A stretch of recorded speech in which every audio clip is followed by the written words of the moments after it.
আসসালামু আলাইকুম, শুভ সন্ধ্যা সবাইকে। অনেক অনেক প্রীতি এবং শুভেচ্ছা জানিয়ে শুরু করছি আজকের ক্লাস। সুপ্রিয় শিক্ষার্থী বন্ধুরা, আপনারা সবাই কেমন আছেন? আমাকে দেখা যাচ্ছে না? একটু একটু কনফার্ম করুন প্লিজ।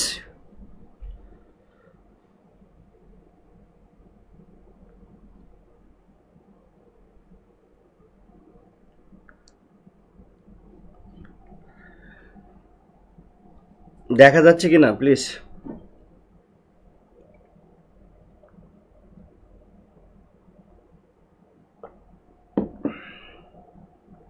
এই যে মাত্র এর আগে আমি আমি লাইভে ঢুকেছি, কিন্তু কেউ কেউ কেন জানি কি হয়েছে, কেউ ইটা পায় নাই। এখন দেখা যাচ্ছে। আচ্ছা, এর আগেও আমি একবার ক্লাসে ঢুকেছিলাম, কিন্তু লাইভে ঢুকেছিলাম, পরে সেটা কেটে দিয়েছে। আপনারা কেউ জয়েন করছিলেন না, সেটা কি জানি হয়েছিল। আপনাদের কারো কাছে সম্ভবত কোনো নোটিফিকেশন যায় নাই। নোটিফিকেশন কেন যায় নাই আসলে বুঝতে পারছিলাম না। পরে কেটে আবার নতুন করে ঢুকেছে।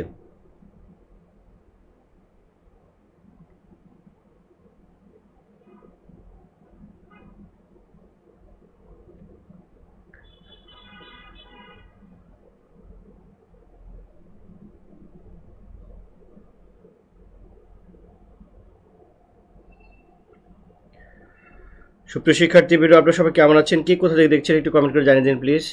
কে কোথা থেকে দেখছেন, কে কোথা থেকে দেখছেন একটু কমেন্ট করুন প্লিজ।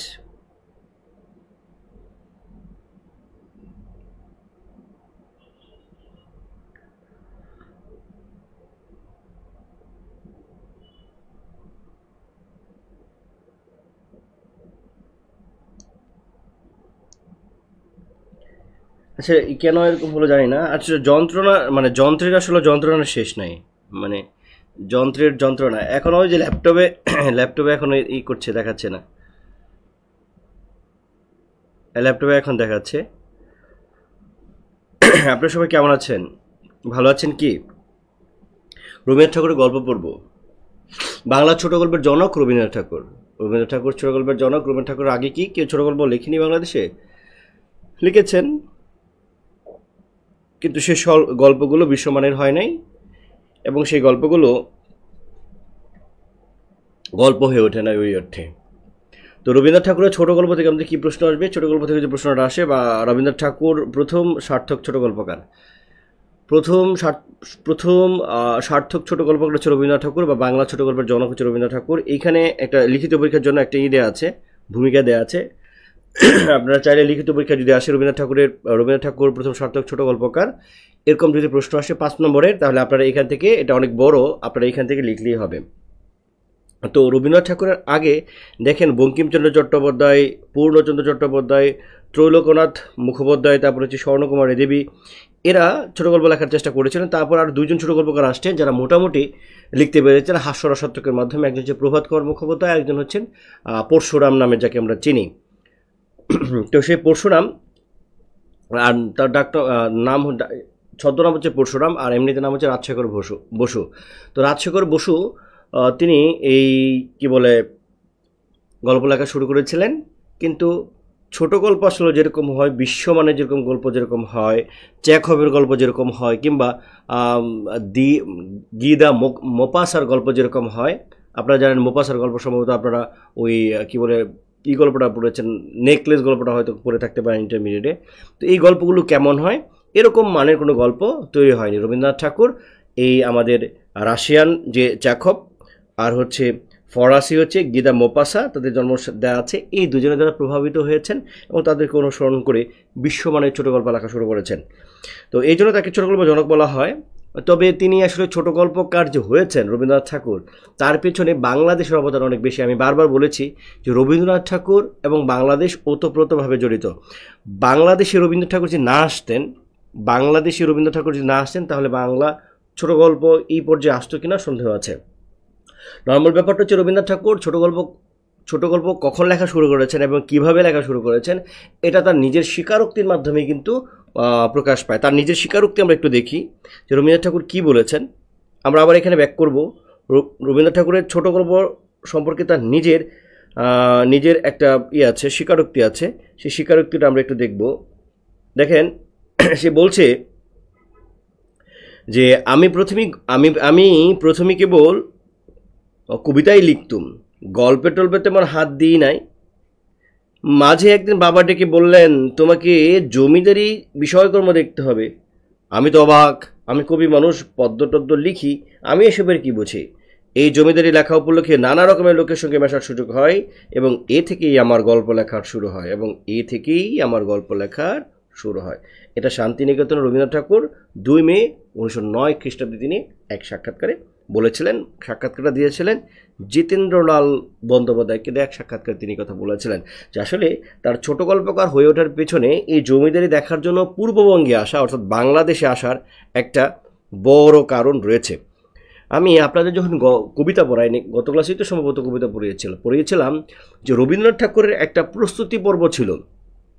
গল্প না, কবি হওয়ার পেছনে তার একটা প্রস্তুতি পর্ব ছিল। প্রস্তুতি পর্বটা এরকম ছিল যে কাদম্বরী দেবী এবং তিনি, যেহেতু তারা খেলার সাথী ছিলেন, তারা বিহারীলাল চক্রবর্তীর অনেক খুব ভক্ত ছিলেন এবং রবীন্দ্রনাথ ঠাকুর বিহারীলাল চক্রবর্তী হতে চেয়েছিলেন এবং ওরকম কবিতা লিখতে চেয়েছিলেন, ওরকম রোমান্টিক হতে চেয়েছিলেন এবং তিনি ওই মধ্যযুগের এই বৈষ্ণব পদাবলী কিংবা মাইকেল মধুসূদন দত্ত এই টাইপের দ্বারা, এদের কবিতার দ্বারা প্রভাবিত ছিলেন। তো তার প্রথম দিকের যে কাব্যগ্রন্থগুলো যদি আমরা দেখি, তার করিও কোমল, প্রভাত সঙ্গীত, সন্ধ্যা সঙ্গীত, বনফুল, কথা ও কাহিনী, এগুলোর মধ্যে আমরা দেখব যে রবীন্দ্রনাথ ঠাকুর হয়ে ওঠেননি। ওইভাবে তার ভাষা, ছন্দ, অলঙ্কার, তার চিন্তার জগৎ এটা ওরকমভাবে অতটা শক্তিশালী, অতটা পরিণত, অতটা পরিপক্ক হয়ে ওঠেনি। তারপর তিনি যখন এই যেটাকে বলেছেন না যে তোমাকে, তার বাবা বলেছেন, রবীন্দ্রনাথ ঠাকুর বাবাকে বলেছেন 1890 খ্রিস্টাব্দের দিকে যে তোমাকে জমিদারি দেখার জন্য যেতে হবে, বিষয় সম্পত্তি দেখতে হবে, তখন সে বলেছে যে আমি কবি মানুষ, পদ্য টদ্য লিখি, আমি এসবের কি বুঝি, এসবের মানে জমিদারির কি বুঝি। তখন তার বাবা বলেছিল না না না, ওসব হবে না, তোমাকে যেতেই হবে। তখন রবীন্দ্রনাথ ঠাকুরকে জোর করে যখন বাংলাদেশে পাঠিয়ে দেওয়া হলো, তখন বাংলাদেশে এসে তার 3টা জেলা, 4টা জেলা বলতে পারি, কুষ্টিয়া, শিলাইদহ, তারপর হচ্ছে সিরাজগঞ্জ, নওগাঁর প্রতিশর, তারপর হচ্ছে গাজীপুর, এই কয়েকটা জেলায় তিনি অনেক বেশি ভ্রমণ করেছেন। ভ্রমণ করার পরে তার যে কবিত্ব শক্তি এটা চরমভাবে প্রকাশিত হয়েছিল এবং তার এই মানসিক কাব্য লেখা হয়েছিল। এই মানসিক কাব্য লেখার সময়, অর্থাৎ তিনি যখন মানসিক কাব্য লেখার পরে তিনি যখন বর্ষার বিভিন্ন দৃশ্য দেখে তিনি যখন সোনার তরী কাব্যগ্রন্থগুলো লিখছিলেন, এর আগেই তার গল্পের ঝাঁপি খুলে যায়। অর্থাৎ তিনি যখন কুষ্টিয়া, শিলাইদহে বসে আছেন কিংবা প্রতিশরে বসে আছেন, তখন তিনি দেখছেন, বা সিরাজগঞ্জের শাহজাদপুরে যখন বসে আছেন, তখন তিনি দেখছেন একটা ছোট বাচ্চা খেলা করছে। তিনি দেখছেন একটা ছোট্ট মেয়ে অনেক দুরন্তপনা করছে, যেমন মৃন্ময়ী এটা চরিত্রটা।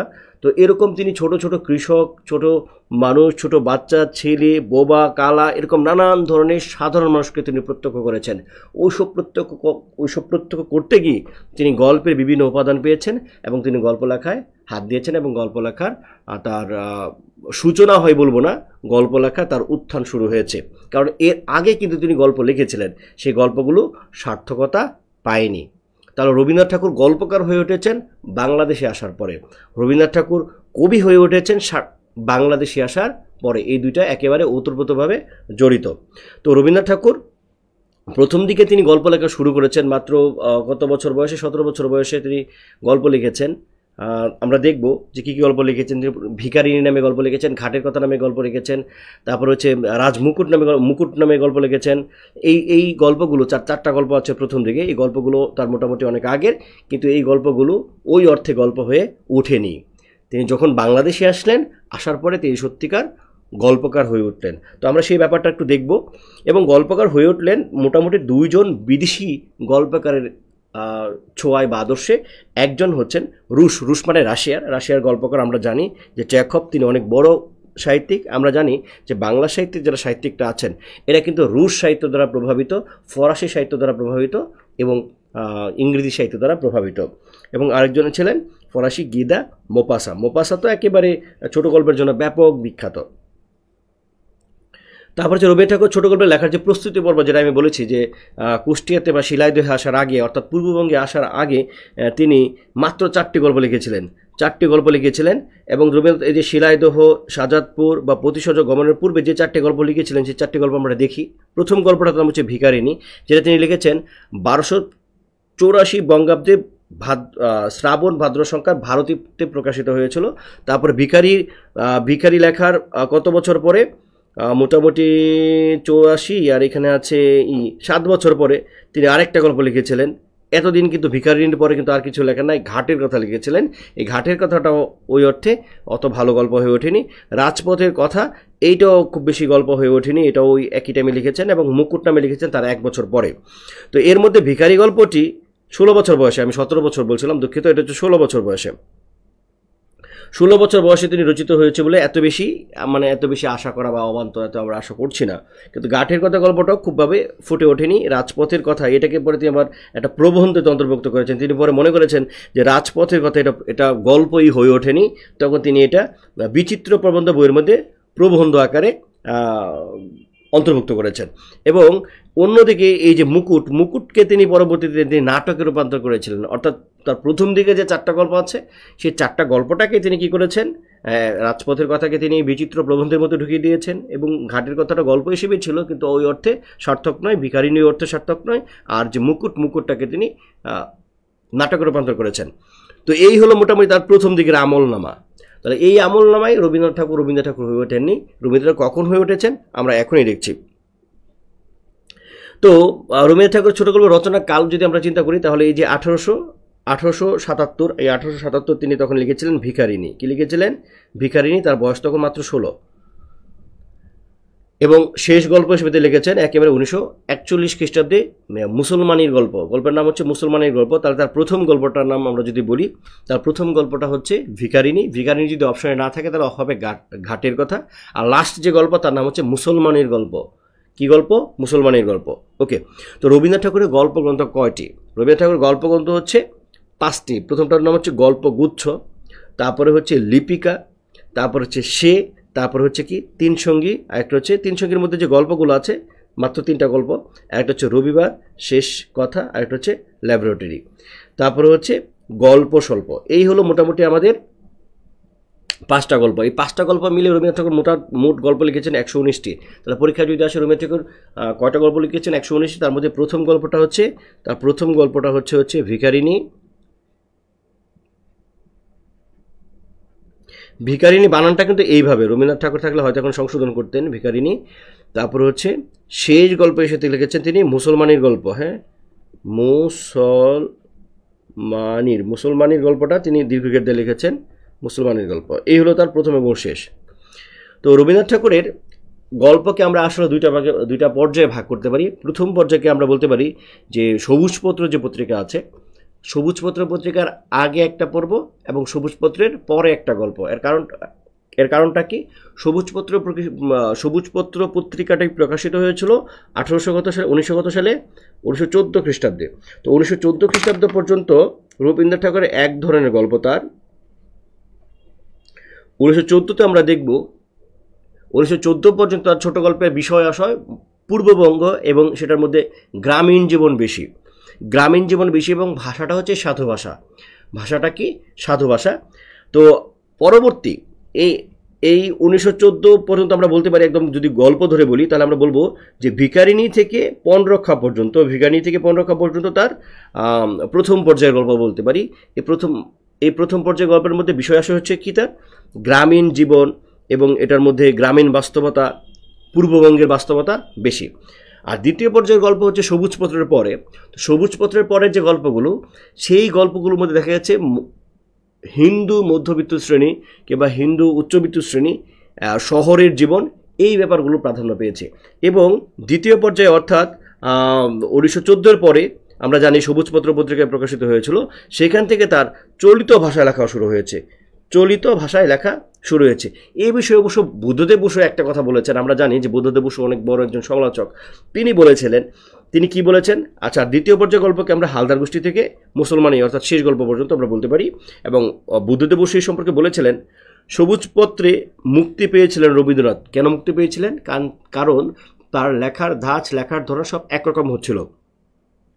অর্থাৎ 1914 আগ পর্যন্ত মোটামুটি পূর্ববঙ্গ কেন্দ্রিক তার বিভিন্ন গল্পের ধাঁচ বা ধরন একরকম হচ্ছিল। তখন সবুজপত্র পত্রিকায় তিনি যখন শহরের জীবন নিয়ে ছোট গল্প লেখা শুরু করলেন, তখন গল্পগুলো আরও কি হইল? পরিবর্তন হয়ে গেল। তো এই সম্পর্কে বুদ্ধদেব বসু বলেছেন যে সবুজ পত্রে মুক্তি পেয়েছিলেন রবীন্দ্রনাথ, অবিরলতায় যদিও কোথাও ফাঁক নেই, তবু নদীর স্রোত তীব্র বাঁক নিল এখানে। সবুজ পত্রের আগে এবং পরে যেন দুই আলাদা রবীন্দ্রনাথ ঠাকুরকে আমরা দেখতে পাই। সেই সময়ে পুরনো কুল ছাড়লেন তিনি, বহুদিনের অনেক অভ্যেসের বেড়ি ভাঙলেন, যে কুল ছেড়ে গেলেন সেখানে আর ফেললেন না। যে কুল ছেড়ে গেলেন মানে ওই যে পূর্ববঙ্গের নিম্নবিত্ত জীবন টিবন নিয়ে তিনি যেগুলো লিখেছেন এইগুলো যে তিনি ছাড়লেন 1914 খ্রিস্টাব্দে, এটা নিয়ে আর নতুন করে কিছু লেখেন নাই। তখন কলকাতার যে জীবন, সেই জীবন কিন্তু তার এই ছোট গল্পের ব্যাপার। তো এটা হচ্ছে প্রবন্ধ সংকলন আছে, প্রবন্ধ সংকলনের কথাটা বলেছেন। তো মোটামুটি আমি জাস্ট রবীন্দ্রনাথ ঠাকুর কীভাবে গল্পকার হয়ে উঠেছেন, তার গল্পগুলো কি, এইগুলো নিয়ে একটু আলোচনা করার চেষ্টা করছি আমাদের। তাহলে একটা প্রশ্ন আসে যে রবীন্দ্রনাথ ঠাকুর তার গল্পের উত্থান ভূমি কোনটা? রবীন্দ্রনাথ ঠাকুর গল্পের উত্থান ভূমি আপনারা যদি বলেন, এখানে সুন্দর করে আমি লিখে দিয়েছি, দেখেন যে রবীন্দ্রনাথ ঠাকুর তার প্রথম গল্প যখন লিখেছেন 1877 খ্রিস্টাব্দে, এরপর একেবারে 14 বছরের বিরতি। তো 1889 খ্রিস্টাব্দে তিনি শিলাইদহে আসলেন, 89 খ্রিস্টাব্দে, এবং 1890 খ্রিস্টাব্দে আসেন তিনি শাহজাদপুর এবং প্রতিসরে, এবং 91 খ্রিস্টাব্দে লিখতে বসলেন ছোট গল্প। এই যে তার 89, 90 এবং 91, 89, 90, 91, এই যে 3 বছর, এই 3 বছর রবীন্দ্রনাথ ঠাকুরের জন্য ছোট গল্পের ক্ষেত্রে খুব গুরুত্বপূর্ণ, যেরকম ঠিক তেমনি তার কবিতার ক্ষেত্রে অনেক গুরুত্বপূর্ণ। কারণ এই 3 বছর তিনি এই টোটাল এই বাংলাদেশ যেটা আছে, সে বাংলাদেশের যে সিরাজগঞ্জ জেলা আছে, কুষ্টিয়া জেলা আছে, তারপরে হচ্ছে নওগাঁ জেলা আছে, গাজীপুর জেলা আছে, এইগুলোকে তিনি প্রচুর ভ্রমণ করেছেন, এবং এইখানকার মাটি, মানুষ, প্রকৃতি, গাছপালা, নদী নালা, বৃষ্টি, এখানকার বর্ষাকাল, সব কিছু রবীন্দ্রনাথ ঠাকুরকে চরমভাবে স্পর্শ করেছেন, যার প্রভাব গল্পে পড়েছে, যার প্রভাব তার কবিতায় পড়েছে, এবং নতুন এক রবীন্দ্রনাথকে আমরা আবিষ্কার করি। তো এইখানে একটা জিনিস পরীক্ষা আসে, ভর্তি পরীক্ষা দেখলাম এটা আসছিল।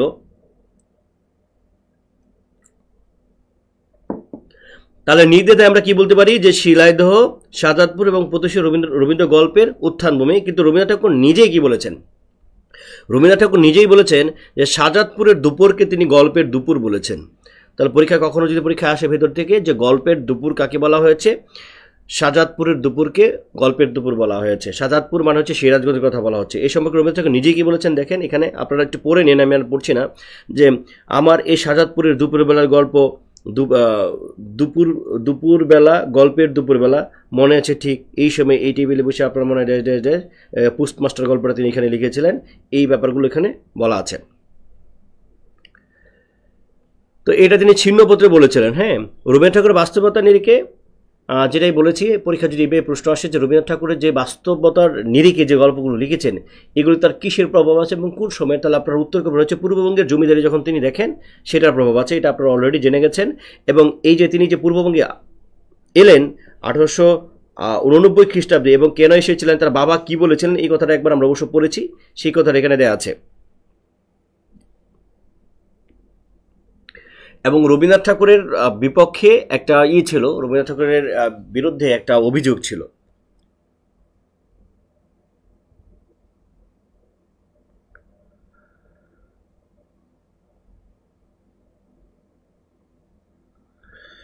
আচ্ছা, এখানে আশিক না আরিফিন নাকি যে বলেছেন, আপনি বলেছেন যে স্যার রাত 10টায় সোলেট।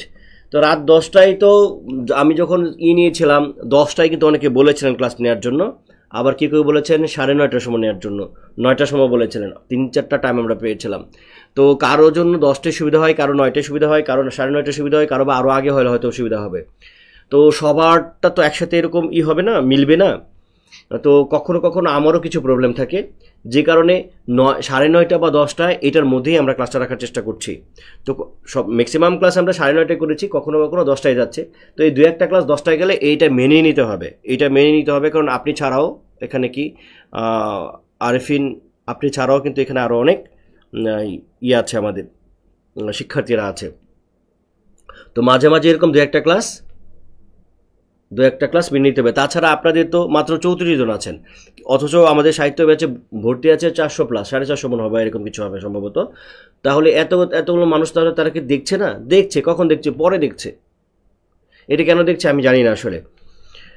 তো রবীন্দ্রনাথ ঠাকুরের সম্পর্কে যে অভিযোগটা ছিল, যে রবীন্দ্রনাথ ঠাকুরের অভিযোগ ছিল যে তার যে সাহিত্যগুলো আছে, সেটা উপন্যাস ইটি যেগুলো আছে, ইভেন কবিতা, সেখানে সাধারণ মানুষের কথা বলা হচ্ছে না, কৃষকের কথা বলা হচ্ছে না, ছাত্র জনতার কথা বলা হচ্ছে না, সেখানে সেখানে একেবারে তাঁতি জেলে কুমার এদের কথা বলা হচ্ছে না, বলা হচ্ছে এক ধরনের শিক্ষিত মধ্যবিত্ত যারা আছে এদের কথা বলা হচ্ছে। তো রবীন্দ্রনাথ ঠাকুরের বিরুদ্ধে এই যে অভিযোগটি আছে, এই যে অভিযোগটি কিন্তু সত্য, যে সত্য, এবং রবীন্দ্রনাথ ঠাকুর এটা মেনে নিয়েছেন। তার একেবারে শেষের দিকের কাব্য জন্মদিনের একটা কবিতা আছে, ঐকতান কবিতার নাম, সেইখানে তিনি বলেছিলেন যে তার সুরের যে অপূর্ণতা এটা তিনি স্বীকার করেছিলেন একেবারে সেই 1941 খ্রিস্টাব্দে তার মৃত্যুর মাত্র 4 মাস আগে এটা তিনি স্বীকার করেছেন যে হ্যাঁ, এরকম আমার কবিতা বা আমার সাহিত্য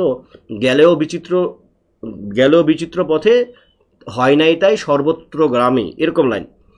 তো এবং তিনি প্রত্যাশা করেছিলেন যে নতুন একজন কবি আসবেন, এসে তিনি অখ্যাতজনের এবং এই জেলেদের, এই কৃষকদের, এই তাঁতিদের, এরকম সাধারণ খেটে খাওয়া মানুষ যারা আছে তাদের কথা বলবেন। এটা তিনি তার এই সুরের অপূর্ণতার কথা তিনি স্বীকার করেছিলেন। এবং তার যে কথা সাহিত্য আছে, কথা সাহিত্য বলতে আমরা গল্প এবং উপন্যাসের কথা বলছি। তো গল্প এবং উপন্যাসেও কিন্তু মানুষ করেছে বা অভিযোগ করেছে যে আপনার এরকম গল্প উপন্যাসে তো নিম্নবিত্তের মানুষের কথা নেই, এবং আপনার গল্পগুলো হচ্ছে রোমান্টিকতায় ভরা, এইখানে বাস্তবতার ব্যাপারটা খুব কম, এরকম অভিযোগ করা হতো। তো রবীন্দ্রনাথ ঠাকুর তিনি নিজে একটা দিকে বলেছেন যে না, অন্য যাই কিছু হোক না কেন, আমার যে গল্পগুলো আছে এই গল্পগুলো কিন্তু বাস্তব, এবং সেটা তিনি তার সাহিত্যতে বলেছিলেন। গান ও ছবিতে প্রবাসীতে প্রকাশিত হয়েছিল 41-এ, তিনি বলেছিলেন আমি যে ছোট ছোট গল্পগুলো লিখেছি বাঙালি সমাজের বাস্তব বিবরের ছত্রি তাতেই প্রথম ধরা পড়ে। তিনি নিজের কথা বলছেন যে বাঙালি সমাজে বাস্তব জীবনের চিত্র সবার আগে প্রথম ধরা পড়েছে তার ছোট ছোট গল্পগুলোতে, এবং এগুলো হচ্ছে বাস্তব।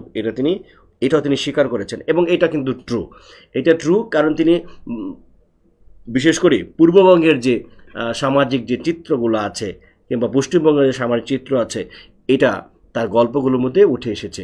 এবং রবীন্দ্রনাথ ঠাকুরের উপন্যাস কিংবা রবীন্দ্রনাথ ঠাকুরের কবিতা, এগুলোর ক্ষেত্রে যেরকম সত্য যে না এখানে নিম্নবিত্তের জীবন খুব বেশি নেই, গল্পের ক্ষেত্রে কিন্তু ততটা প্রকট না, কারণ গল্পের মধ্যে কিন্তু ছোট ছোট চরিত্র কিন্তু আছে, নিম্নবিত্তের চরিত্র কিন্তু আছে, তবে আরও বেশি থাকা উচিত ছিল। এবং রবীন্দ্রনাথ ঠাকুর সেটা বুঝতে পেরেই তিনি ঐকতান কবিতার মধ্যে স্বীকার করেছিলেন, তার সুরের অপূর্ণতার কথাটা স্বীকার করেছিলেন। ঠিক আছে, ওকে। তাহলে আমরা রবীন্দ্রনাথ ঠাকুরের গল্পগুলোকে বেশ কয়েকটা ভাগে ভাগ করতে পারি, আপনাদের পরীক্ষায় আসে। এখান থেকে একেবারে মুখস্থ করে ফেলতে হবে প্রেমের গল্প। তার যে প্রেমের গল্প আছে আমরা জানি তার টোটাল গল্প হচ্ছে 119টা গল্প। তো আমরা এখানে পড়াইতে পারবো না, বা 119টা গল্প আমরা আলোচনাও করতে পারবো না। তো 119টা গল্পের মধ্যে আমরা হচ্ছে 13, 14, 15, 20টা গল্প এখন দেখাবো যেখান থেকে পরীক্ষা আসতে পারে। এর মধ্যে আমরা একটা বিভাজনটা দেখি। প্রেমের গল্প হিসেবে আমরা যে গল্পগুলোকে বেশি প্রাধান্য দিয়েছি সেটা হচ্ছে এক রাত্রি, তারপর হচ্ছে মহামায়া, সমাপ্তি, দৃষ্টিদান, মাল্যদান, মধ্যবর্তিনী, প্রায়শ্চিত্র, মানভঞ্জন, দুরাশা, অধ্যাপক, শেষের রাত্রি, নষ্টনীর, রবিবার ইত্যাদি। এগুলোকে আমরা প্রেমের গল্প হিসেবে স্বীকৃতি দিচ্ছি। এবং প্রেমের গল্প যেটা বলছি এটার মধ্যে কখনো কখনো পলিটিক্সও আছে, যেমন এক রাত্রি গল্পের মধ্যে আবার কিন্তু পলিটিক্সের ব্যাপারও আছে, কিন্তু আমরা এটা প্রেমের গল্প হিসেবে নিচ্ছি। সামাজিক গল্প হিসেবে আমরা সবাই জানি পোস্টমাস্টার ভেরি ভেরি ইম্পর্টেন্ট, ব্যবধান, শাস্তি, দান প্রতিদান, তারপর হচ্ছে কাবুলিওয়ালা, মাস্টার মশাই, মেঘরুদ্র, পণ রক্ষা, রাসমণির ছেলে, কর্মফল, দিদি, হালদার গোষ্ঠী, ঠাকুরদা, দেনা পাওনা, তারপর হচ্ছে যজ্ঞেশ্বরের যজ্ঞ, হৈমন্তী, পয়লা নম্বর, স্ত্রীর পত্র। এগুলো আমরা হচ্ছে সামাজিক জীবন নির্ভর গল্প হিসেবে জানবো। এবং প্রকৃতির সঙ্গে মানব মনের সম্পর্ক আমরা জানি যে রবীন্দ্রনাথ ঠাকুরের ছোট গল্প বলেন কিংবা কবিতা বলেন, এক কথা রবীন্দ্র সাহিত্যে প্রকৃতি নিবিড়ভাবে এসেছে। তো রবীন্দ্র সাহিত্যে সেই প্রকৃতিটা যে এসেছে, সেই প্রকৃতিটা কেমন প্রকৃতি এসেছে আমরা একটু দেখি।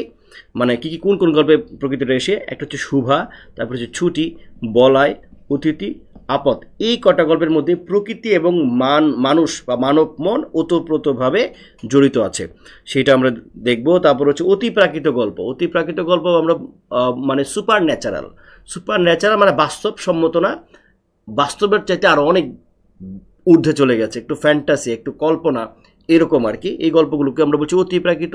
একটা হচ্ছে নিশীথে, গুপ্তধন, ক্ষুধিত পাষাণ, মণিহারা, জীবিত ও মৃত, আর একটা হচ্ছে কঙ্কাল। এই হলো আমাদের গল্পের বিভাজন। তাহলে এই গল্পের বিভাজনটা গুরুত্বপূর্ণ, আপনারা গল্পের বিভাজনটা শিখবেন।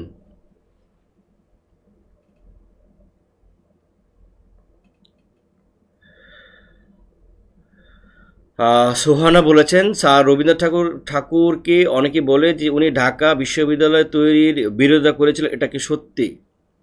দেখেন, রবীন্দ্রনাথ ঠাকুর ঢাকা বিশ্ববিদ্যালয়, যে ঢাকা বিশ্ববিদ্যালয় প্রতিষ্ঠার সময় শুধু রবীন্দ্রনাথ ঠাকুর না, রবীন্দ্রনাথ ঠাকুর বিরোধিতা করেছেন এটা বলছি না, অনেক মানুষ বিরোধিতা করেছিলেন। ইভেন আমাদের এই অঞ্চলের বা পশ্চিমবঙ্গের বা এই অঞ্চলের যারা মুসলিম ছিলেন এদেরও অনেকেই বিরোধিতা করেছিলেন মুসলিমদের স্বার্থে। তারা মনে করতেন যে এর মধ্যে মাওলানা আকরাম খাওয়া আছেন, তারা মনে করতেন যে যেহেতু মুসলিম ছাত্ররা মেট্রিক এবং ইন্টারমিডিয়েট পাস করতে পারছে না, এরা তো বিশ্ববিদ্যালয়ে পড়তে পারবে না, তারা ঢাকা বিশ্ববিদ্যালয় প্রতিষ্ঠা যদি হয় তাহলে এইখানে মুসলিম ছাত্রছাত্রীরা পড়তে পারবে না, তার চাইতে বরং ঢাকা বিশ্ববিদ্যালয়ের টাকার খরচ দিয়ে যদি আরও একটা ইন্টারমিডিয়েট কলেজ কিংবা মেট্রিক স্কুল যদি করা যায় তাহলে আরও বেশি উপকৃত হবে এই পূর্ববঙ্গের মানুষ, তারা এটা মনে করতেন। মেইনলি যে কোন কাজ করলে পূর্ববঙ্গের মানুষের মুসলমানদের স্বার্থ সংরক্ষিত হবে, রক্ষা হবে, এটা নিয়ে তারা ভাবছিলেন। ঠিক তেমনি পশ্চিমবঙ্গের অর্থাৎ কলকাতার বিভিন্ন বুদ্ধিজীবী মহলের বিভিন্ন যারা আছেন তারা বিভিন্ন সভা সমিতি করেছেন এবং ঢাকা বিশ্ববিদ্যালয় প্রতিষ্ঠার বিরোধিতা করেছিলেন। এর কারণটা ছিল ঢাকা বিশ্ববিদ্যালয় ব্যাপারটা একটু বুঝতে হবে। আমরা জানি যে বঙ্গভঙ্গ হয়েছিল, বঙ্গভঙ্গ রদ হয়েছিল 1911 খ্রিস্টাব্দে। তো 1911 খ্রিস্টাব্দে বঙ্গভঙ্গ রদ হলে পশ্চিমবঙ্গের যারা হিন্দু যারা ছিলেন তারা খুশি হয়েছিলেন, কিন্তু মুসলমানরা খুশি হননি। বঙ্গবন্ধু রদটা মুসলমানদের জন্য মানে অর্থনৈতিকভাবে বা রাজনৈতিকভাবে মুসলমানদের জন্য পজিটিভ কিছু ছিল না। তো এই মুসলমানদের যেহেতু বঙ্গবন্ধু রদ হয়েছে, তাদের এই জায়গা থেকে বঙ্গবন্ধু রদের কারণে যেহেতু মুসলমানদের স্বার্থহানি ঘটছে, এই জন্য নাথান কমিশন গঠন করা হয় এবং ঢাকা বিশ্ববিদ্যালয় মানে ঢাকায় একটা বিশ্ববিদ্যালয় প্রতিষ্ঠার অঙ্গীকার করা হয় যে ক্ষতিপূরণ হিসেবে বা তোমাদেরকেও একটা বিশ্ববিদ্যালয় দেওয়া হচ্ছে। তখন পক্ষে বিপক্ষে বিভিন্ন জনমত জরিপ হয়ে যায় এবং এই দেশের মানে বাংলাদেশের যারা মুসলিম আছেন তারা মানে যারা শিক্ষিত ছিলেন তারা অনেকেই বলেছেন যে বিশ্ববিদ্যালয় তো আমাদের দেওয়া দরকার নেই, তোমরা এক কাজ করো আমাদেরকে ইন্টারমিডিয়েট কলেজ এবং ওই টাকা দিই ওই বাজেট দিই তোমরা ইন্টারমিডিয়েট কলেজ দিয়ে দাও অথবা স্কুল দিয়ে দাও, তাতে আমাদের কি হয় মানে আমাদের আরেকটু উন্নত মানে আমরা উন্নত হতে পারবো। কারণ এখন বিশ্ববিদ্যালয়ে তো আমাদের কোনো স্টুডেন্টই নাই, কারণ ইন্টারমিডিয়েট পাস করলেই না ভার্সিটিতে পড়া যাবে। ঠিক আছে, তো রবীন্দ্রনাথ ঠাকুর ওই কলকাতা কেন্দ্রিক যে বিভিন্ন সভা সমিতি ছিলেন, বলা হচ্ছে তিনি কোনো একটা সভার সভাপতি ছিলেন। এখন কোনো একটা সভার সভাপতি ছিলেন, মনে করেন যদি এরকম হয় যে এখন তো ধরেন একটা নতুন একটা জোয়ার আসছে, নতুন জোয়ার যে আসছে সেখানে দেখেন এখন রাজনৈতিক প্রেক্ষাপটে অনেকেই বিভিন্ন সমন্বয়ক হয়ে যাচ্ছে, অনেকেই বিভিন্ন সুবিধা নিচ্ছে যে এই আন্দোলনে তারাও জড়িত ছিল।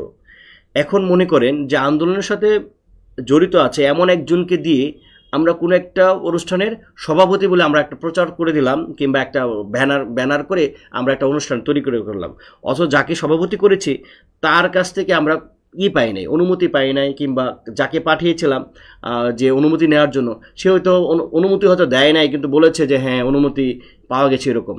তো রবীন্দ্রনাথ ঠাকুর এরকম সভাপতি ছিলেন এবং অনুষ্ঠানে ছিলেন এরকম প্রত্যক্ষ কোনো প্রমাণ আমরা পাইনি, দলিল দস্তাবেজে কোথাও এরকম প্রমাণ পাইনি। এবং ওই সবার কথা যখন বলা হচ্ছে তখন রবীন্দ্রনাথ ঠাকুর কুষ্টিয়ার শিলাইদহ হয়েছিলেন এবং তিনি অসুস্থ ছিলেন, 1912 সালের কথা বলছি, তিনি অসুস্থ ছিলেন এবং কুষ্টিয়ার শিলাইদহ হয়েছিলেন, তখন তিনি কলকাতায় গিয়েছিলেন মোটামুটি অসুস্থ অবস্থায়। তাহলে ওই রকম কোনো দলিল দস্তাবেজ নাই যে রবীন্দ্রনাথ ঠাকুর সরাসরি বিরোধিতা করেছিলেন। তো এটা আসলে একটা কি বলবো, হয়তো তিনি কোনো কোথাও বলে থাকতেও পারেন, কিন্তু ইতিহাসের দৃষ্টিকোণ থেকে আমরা ওরকম কোনো প্রমাণ পাচ্ছি না বা গবেষকরাও খুঁজে পাচ্ছেন না, এ হলো ব্যাপার আর কি। তো না জেনে না বুঝে আন্দাজে এটা বলার তো দরকার নেই। তাছাড়া রবীন্দ্রনাথ ঠাকুরের যেরকম তিনি মানুষ, যেরকম তিনি চিন্তা করতেন, সেই ক্ষেত্রে ঢাকা বিশ্ববিদ্যালয়ের প্রতিষ্ঠা হচ্ছে এবং তিনি তীব্রভাবে বিরোধিতা করবেন এবং বলা হচ্ছে 17 বার তিনি নাকি স্মারকলিপিও দিয়েছেন। এখন 17 বার যদি স্মারকলিপি তিনি দেন তাহলে সেই স্মারকলিপি কোথায়? তো এটা একটা ইতিহাসের বিষয়, ইতিহাসের গবেষকদের বিষয় যে তিনি আসলে বিরোধী ছিলেন কিনা। তবে আমার যতটুকু ব্যক্তিগতভাবে মনে হয়, যতটুকু আমি জানি, যে রবীন্দ্রনাথ ঠাকুর বিরোধী হওয়ার কথা না। হ্যাঁ,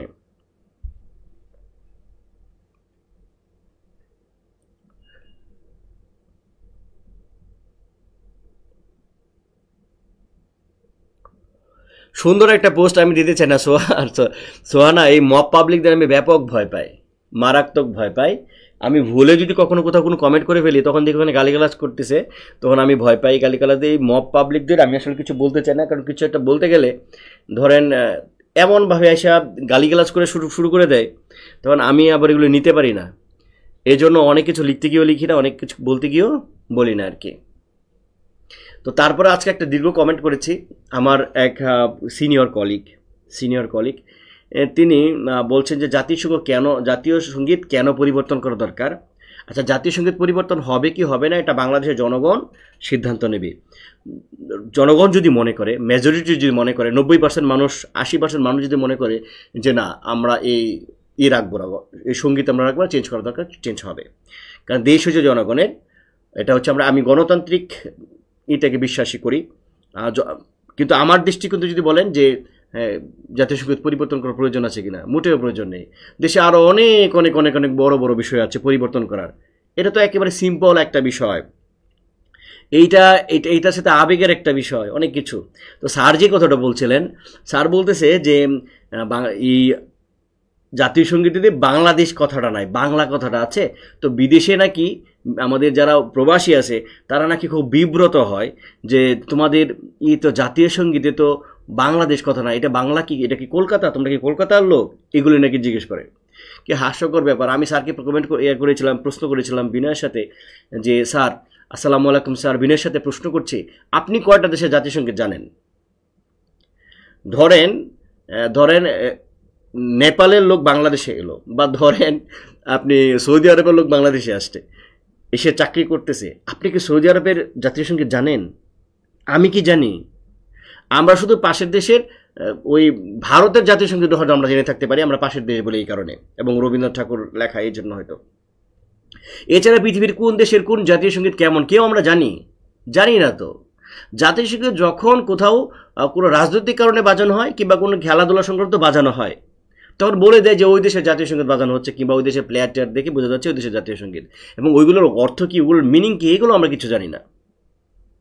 তাহলে বাংলাদেশের মানুষ বিদেশে গিয়া আমাদের জাতীয় সঙ্গীতের জন্য বিব্রত হচ্ছে, বা আমাদেরকে প্রশ্ন করছে যে হ্যাঁ তোমাদের জাতীয় সঙ্গীত তো বাংলা কথাটা আছে, বাংলাদেশ না, এটা কি কলকাতা? এটা হাস্যকর না?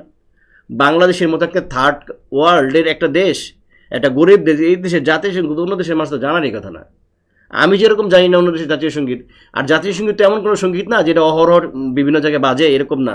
অন্যান্য দেশে অহরহ এরকম বাজে গান হিসেবে, বা এটা ভাইরালের ব্যাপার, এরকম তো কিছু না। এটা একটা রাজনৈতিক বিবেচনায়, এটা একটা কূটনৈতিক বিবেচনায়, এটা একটা কূটনৈতিক চালে হয়তো আমাদের এই জাতীয় সঙ্গীতগুলি ইউজ হয়। এটা নিয়ে আমাদের প্রবাসীরা বিব্রত হয়, এটাকে হাস্যকর কথাবার্তা।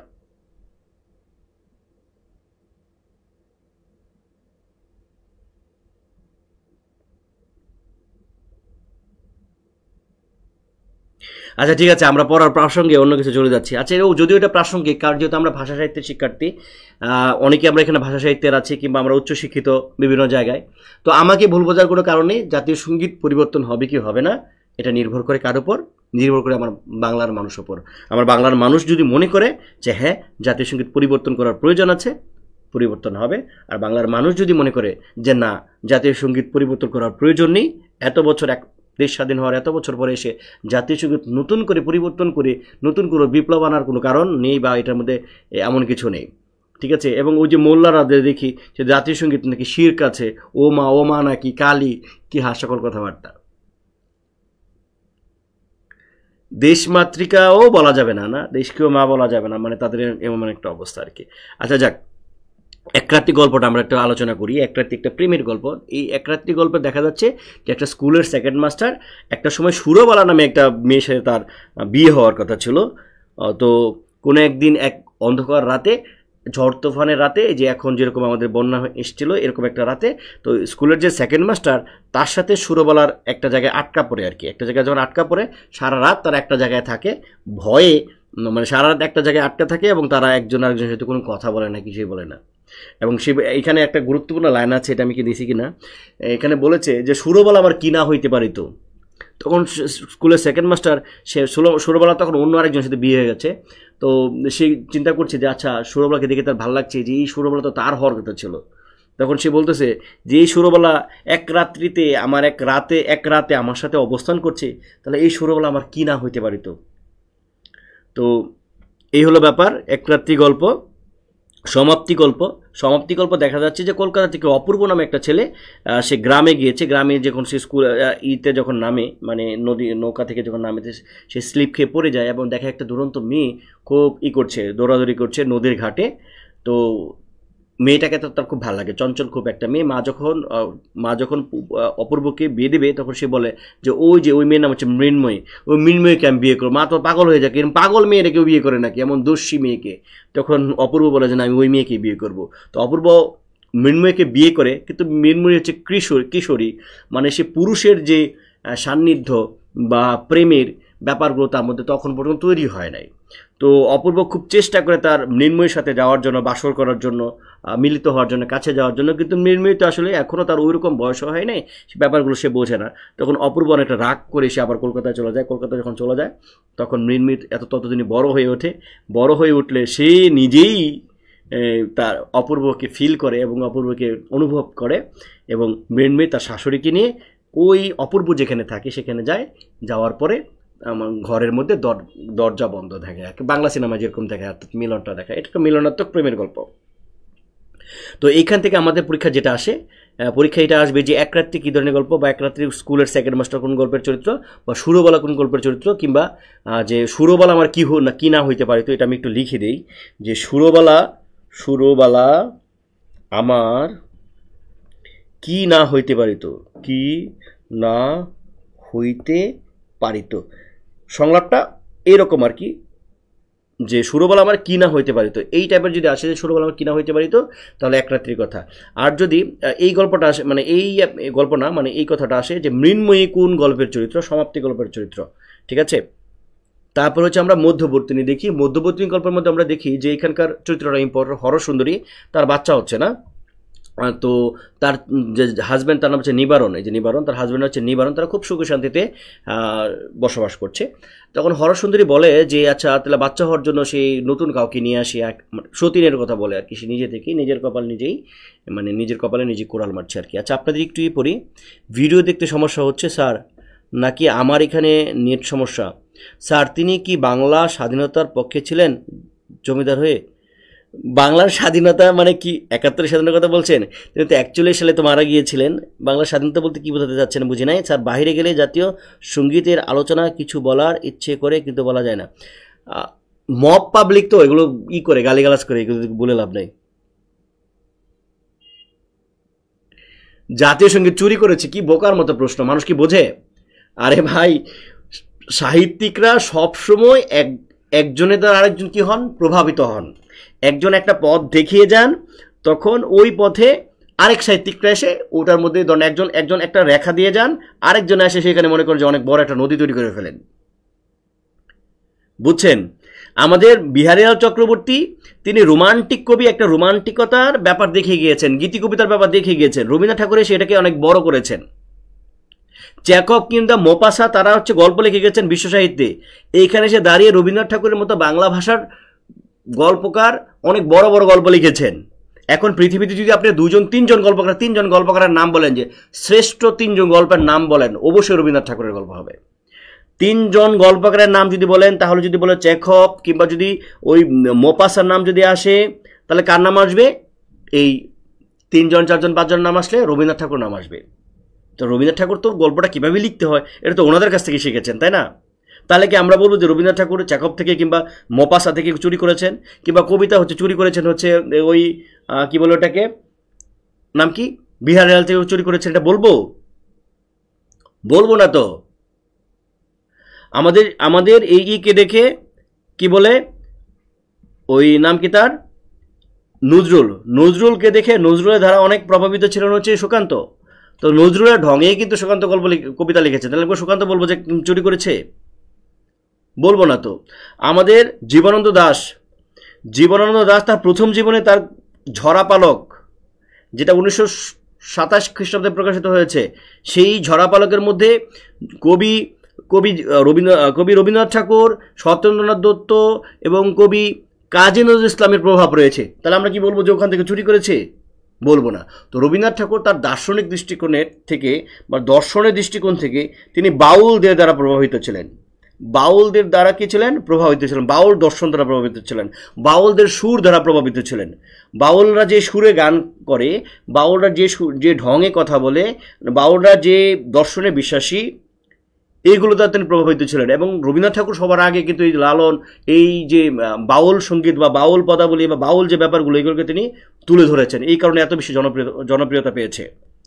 তো রবীন্দ্রনাথ ঠাকুর যেহেতু বাউলদের দ্বারা প্রভাবিত ছিলেন, তত বাউল গগন হর করার একটা গান আছে, কোথায় পাবো তারে আমার মনের মানুষ রে, এরকম একটা গান আছে। তো ওইটার সুরের সাথে আমাদের কার সুরের মিল আছে?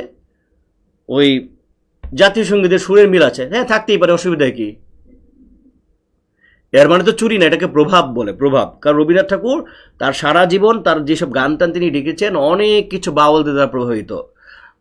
লালন ফকির বলেছেন যে আমি একদিনও না দেখিলাম তারে, বাড়ির পাশে কাশীনগর এক পড়শি বসত করে, বাড়ির পাশে আশিনগর পড়শি বসত করে আমি একদিনও না দেখলাম তারে।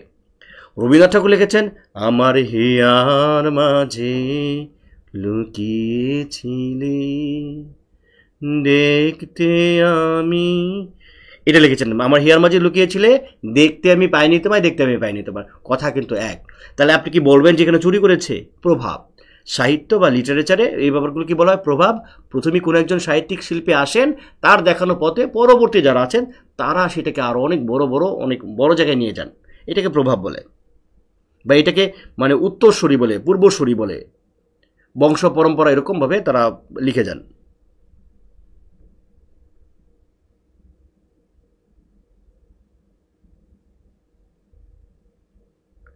বইয়ের আপডেট তো হবে, মানে আসবে আর কি, আসবে। আমার ব্যস্ততা অনেক। ওকে, আমরা তাহলে পরে মধ্যবর্তী নিয়ে চলে যাচ্ছি। যেটা বলছিলাম, নিবারণ এবং হরসুন্দরী তারা স্বামী স্ত্রী, তাদের সন্তান হচ্ছে না।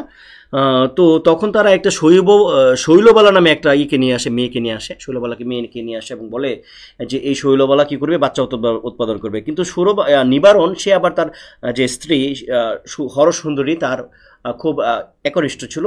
তো সুরবালাকে বিয়ে করে নিয়ে আসছে, কিন্তু তাদের মধ্যে বাসর হচ্ছে না বা একসাথে সময় কাটাচ্ছে না। তো একপাশে বাসর যদি না হয়, সময় যদি না কাটায়, তাহলে বাচ্চা কিভাবে হবে? তখন ওই হরসুন্দরী কিন্তু জোর করে তার এই শৈলবালার কাছে পাঠায় নিজের হাজব্যান্ডকে। তো পাঠায় যখন, এটা একজন নারীর জন্য অনেক বড় একটা স্যাক্রিফাইস, একটা নারীর জন্য অনেক কষ্টের একটা ব্যাপার। তো আমি আমার এলাকায় দেখেছিলাম, আমার পাশের বাসার এরকম বাচ্চা হয় না, তারপরে বিয়ে করায় বাচ্চার জন্য, পরে আবার ওই হাজব্যান্ডকে আবার ওই নতুন বউয়ের সাথে থাকতে দেয় না, এটার জন্য কান্নাকাটি করে, তারপর আবার ওইটা নতুন যেটা বিয়ে করে ওটা আবার ডিভোর্সও হয়, এরকম একটা কাহিনী ছিল। তো এটার সাথে এটা মিলে যায় আর কি। তো শৈলবালা তখন দেখা যাচ্ছে, শৈলবালার সাথে যখন নিবারণ করছে, একসাথে থাকছে একটা সময়, তখন শৈলবালাও চেঞ্জ হয়ে গেছে অনেকটা, নিবারণ চেঞ্জ হয়ে গেছে, এবং আমাদের হরসুন্দরী খুব একাকিত্ব বোধ করছে এবং তার ভীষণ খারাপ লাগছে। তো একটা সময় দেখা গেল যে শৈলবালার বাচ্চা কনসিভ করে, এবং কনসিভ করার পরে তার শৈলবালার গর্ভপাত হয়, এবং এই জন্য হরসুন্দরী অনেক চেষ্টা করে যাতে এটা শৈলবালাকে বাঁচানোর জন্য, কিন্তু শৈলবালা শেষ পর্যন্ত মারা যায়। মারা যাওয়ার ফলে মানে এই হরসুন্দরী এবং নিবারণের পথের কাঁটা দূর হয়েছে, কিন্তু আসলে কাঁটা দূর হলেও মানে অদৃশ্যভাবে এই হাজব্যান্ড এবং মানে হরসুন্দরী এবং নিবারণের মাঝখানে যেন মধ্যবর্তী হিসেবে এই শৈলবালা থেকে গেছে। এটা হচ্ছে বাস্তবতা, ঠিক আছে? এই যে হরসুন্দরীর মাঝে জাগরুক থাকে এই শৈলবালার মুখ, তারা এটাকে ভুলতে পারে না। এই ছিল ব্যাপার। তো এই কয়েকটা গল্প একটু বিস্তারিত দেওয়া আছে। নষ্টনীয় নামে একটা গল্প, এটা আমি এখানের কাহিনীটা লিখি নাই। তো নষ্টনীয় এটা ত্রিভুজ প্রেমের গল্প। কি প্রেমের গল্প? ত্রিভুজ প্রেমের গল্প। তো এই ত্রিভুজ প্রেমটা হচ্ছে এরকম যে এইখানে ভূপতি, এর নিচে আছে ভূপতি, তারপরে এইখানে আছে মনে করেন, মাঝখানে আছে মনে করেন হচ্ছে চারুলতা, আমরা চারুস লিখি, চারুলতাকে শুধু চারু বলা হচ্ছে গল্পের মধ্যে, এবং আর উপরে আছে অমল। ব্যাপারটা একটু বোঝার চেষ্টা করেন, এখানে আমি কিছু লিখি নাই, যে এটা আমি বোঝাই দেবো এই জন্য। তো এই হলো ত্রিভুজ প্রেমের গল্প। এখন এই নষ্টনীরটা এত বড় একটা গল্প যে এটাকে আমরা নভেলা বা উপন্যাসিকা কিংবা উপন্যাসও বলা যাবে। মানে এটাকে উপন্যাস নাকি এটাকে ছোট গল্প, এই নিয়ে স্বয়ং রবীন্দ্রনাথ ঠাকুর দ্বিধাদ্বন্দ্বে ছিলেন। যে নষ্টনীর নীর মানে বুঝেন তো বাসা, নষ্টনীর মানে যে বাসা বা যে সংসার নষ্ট হয়ে গেছে, নষ্ট করছেন স্বয়ং ভূপতি নিজে। ভূপতি নিজে কি করেছেন? সংসার নষ্ট করেছেন। ভূপতি এবং চারু তাদের মধ্যে বয়সের ডিস্টেন্স মোটামুটি আছে। তাদের দাম্পত্য জীবনে তাদের সংসার সে আশ্রয় পায় অমল নামে একটা ছেলে। এখন অমল নামে একটা ছেলে আশ্রয় পায়। এখন অমল হচ্ছে ইয়াং, সে অনেক কিছু জানে পারে। তো এই চারু তার নিজের যে হাজব্যান্ড, ভুড়িওয়ালা হাজব্যান্ড, টাক মাথার হাজব্যান্ড, ভুড়িওয়ালা হাজব্যান্ড, তো এই হাজব্যান্ডটাকে তাকে করে না, মানে টাচ করে না, তাকে টাচ করে হচ্ছে অমল। দেখা যাচ্ছে তারা তিনজন একসাথে ঘুরতে গিয়েছে, এটার মুভিও কিন্তু আছে, আপনারা যে মুভি দেখতে পারেন নষ্ট নিয়ে। তখন চারুর সমস্ত চিন্তা চেতনা আছে অমল। এই সংসারটা পুরো একটা এলোমেলো হয়ে গেছে, নষ্ট হয়ে গেছে, একটা মানসিক একটা দূরত্ব সৃষ্টি হয়ে গেছে। চারুকে যে অমলের ভালো লাগে না তাও না, চারুকে আবার কার ভালো লাগে? অমলেরও ভালো লাগে। তাহলে এই যে একটা ব্যাপার, আবার ভূপতি আবার চারুকেই চায়, এই যে একটা দ্বান্দ্বিক একটা সম্পর্ক, ত্রিভুজ প্রেমের গল্প নষ্ট নেই। ভূপতি, চারু এবং অমল, এটা পরীক্ষা আসতে পারে, ঠিক আছে? যে ভূপতি, চারু, অমল কোন গল্পের চরিত্র? অপরিচিতা হচ্ছে কল্যাণী এবং অনুপম। তো যারা ইন্টারমিডিয়েট পড়ে আসছেন, আপনারা কি হৈমন্তী গল্প পড়ে আসছেন নাকি অপরিচিত গল্প পড়ে আসছেন? হৈমন্তী আমাদের সময় পাঠ্য ছিল, পরবর্তীতে 2015 সালে এটা চেঞ্জ হয়ে অপরিচিতা হয়েছে। আপনারা সম্ভবত ইন্টারমিডিয়েট আপনাদের 2014, এটা কি 24 সাল, আপনারা তো বিশেষ পরীক্ষা দেবেন তাই না? হ্যাঁ, আপনারা মনে হয় অপরিচিতা পড়ে আসছেন। তাহলে অপরিচিত যদি পড়ে থাকেন তাহলে অপরিচিত আমি আর আলোচনা না করি, অপরিচিতা পড়ে আসছেন আলোচনা না করে। হ্যাঁ, অপরিচিতা পড়ে আসছেন।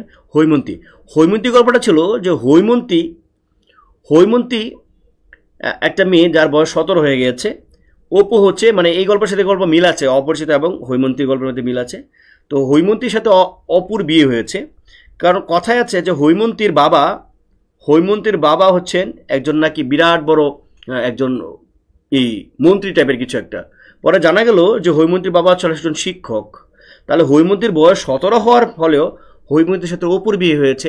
কারণ হচ্ছে হৈমন্তীর অনেক টাকা আছে, যেহেতু একটা মাত্র মেয়ে, ওই যে কল্যাণীর মতো একটাই মেয়ে, তা সমস্ত টাকা কাকে দেওয়া হবে? হৈমন্তীকে দেওয়া হবে। এবং হৈমন্তীর অনেক অনেক অনেক টাকা আছে, এই জন্য হৈমন্তীর বয়স 17 হয়ে গেল, হৈমন্তীর সাথে অপুর বিয়ে হয়। তো অপুর যখন বিয়ে হয়, তো অপু ওই জিয়ের মতো, অনুপমার মতো একেবারে হীনবীর্য কিংবা ব্যক্তিত্বহীন একজন পুরুষ। দুটো গল্পের মধ্যে মিল আছে। ব্যতিক্রম হচ্ছে যে অপরিচিত গল্পের মধ্যে কল্যাণী বিয়ে হওয়ার আগে প্রতিবাদ এবং প্রতিরোধ করতে পেরেছে এই যে অনুপমদের ছোটলোকি মানসিকতার বিরুদ্ধে।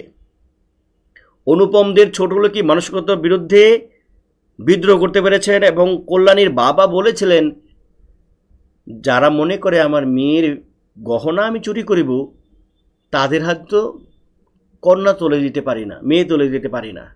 এটাই ছিল এই গল্পের মুখ্য বিষয়। যদিও ইন্টারমিডিয়েটে আপনারা এটা পড়ে আসছেন যে এটাকে নাকি যৌতুক প্রথার বিরুদ্ধে, না, যৌতুক প্রথার বিরুদ্ধে না। এটার মেনলি হচ্ছে ওই যে নব্য ধনিক শ্রেণী, মানে ওই সময়ে কলকাতায় নতুন করে কিছু ধনিক শ্রেণী উৎপন্ন মানে জেগে উঠছিল আর কি, বড়লোক হচ্ছিল। আবার শিক্ষিত এক ধরনের শ্রেণীর অধঃপতন হচ্ছিল, হাত থেকে টাকা চলে যাচ্ছিল, মানে হচ্ছে তারা গরিব হচ্ছিলেন। তাহলে নতুন করে শিক্ষিত যারা আছে, মানে নতুন করে যারা বড়লোক হয়েছে, এদের শিক্ষা নাই, পারিবারিক শিক্ষা নাই, কিন্তু এদের টাকা আছে, সব কিছুর টাকা তারা মূল্যায়ন করে। আবার যাদের টাকা ক্ষয়িষ্ণু ওদের এই আভিজাত্য ক্ষয়প্রাপ্ত হচ্ছে, ওদের টাকা কমে যাচ্ছে, টাকা নাই কিন্তু ওদের শিক্ষা আছে। এই যে দুইটা শ্রেণীর সাথে যে দ্বান্দ্বিক সম্পর্ক, এটাই হচ্ছে আমাদের অপরিচিত গল্প। অপরিচিত গল্পের যে শম্ভুনাথ বাবু, তিনি কিন্তু একবার বলেন নাই যে যৌতুক যদি দিতে বলেন তাহলে আমি আমার মেয়েকে বিয়ে দেবো, এটা বলেন না একবারে। কারণ তার একটাই মেয়ে, যৌতুক বলেন আর পণ বলেন, যেটাই বলেন, যা দরকার তিনি দিয়ে দেবেন, কোনো অসুবিধা নাই। কিন্তু তিনি যখন দেখেছেন যে মেয়ের গা থেকে গহনাগুলো খুলে নিয়ে আসছে, তিনি যখন দেখেছেন যে ওই যে ছেলে অনুপম তাকে জিজ্ঞেস করছে যে তোমার মামা বলছে যে মেয়ের গা থেকে গহনা খুলে এটা পরীক্ষা করে দেখবেন, মেপে দেখবেন যেটা ঠিক আছে কিনা, আমি চুরি করেছি কিনা, এটা ঠিক আছে কিনা, এটা দেখার জন্য অনুপম বলছে সে কিছুই জানে না, এই বিষয়ে তার কথা বলা নিষিদ্ধ, এই বিষয়ে সে কিছুই বলতে পারবেন না, মামাই সব জানে। তখন শম্ভুনাথবাবু বুঝতে পেরেছেন এরকম হীনবীর্য ব্যক্তিত্বহীন পুরুষের কাছে এরকম একটা বাজে ফ্যামিলির সাথে মেয়ে দেওয়া যায় না। এটা হচ্ছে প্রতিবাদ। এটাই ছিল গল্পের মূল ব্যাপার। যদিও ইন্টারমিডিয়েট হয়তো খালি যৌতুক প্রথা বলি, যৌতুক প্রথার গল্প হচ্ছে মেনলি হচ্ছে এই হৈমন্তী গল্প। তো হৈমন্তীকে পরে যখন হৈমন্তী শ্বশুরবাড়ির লোকজন জানে যে এ বয়স 17 কিন্তু আবার তার বাবাও বড়লোক না, তখন নানানভাবে মানসিক অত্যাচার করা হয়, সেই অত্যাচারে হৈমন্তী মারা যায়। তাহলে এই হলো আমাদের হৈমন্তী গল্প। এই গল্পের মধ্যে আমরা দেখেছি যে নারী নির্যাতনের শিকার হয়। কি হয়? নির্যাতনের শিকার। নির্যাতনের শিকার। আর এই অপরিচিত গল্পেতে এরা প্রতিবাদ করে। এরা নির্যাতনের শিকার তো হয়ই না, এরা হচ্ছে প্রতিবাদ করে এবং এদের আত্মমর্যাদা বিপুল। আত্মমর্যাদা ফুটে উঠেছে, লিখি আমরা, আত্মমর্যাদা ফুটে উঠেছে।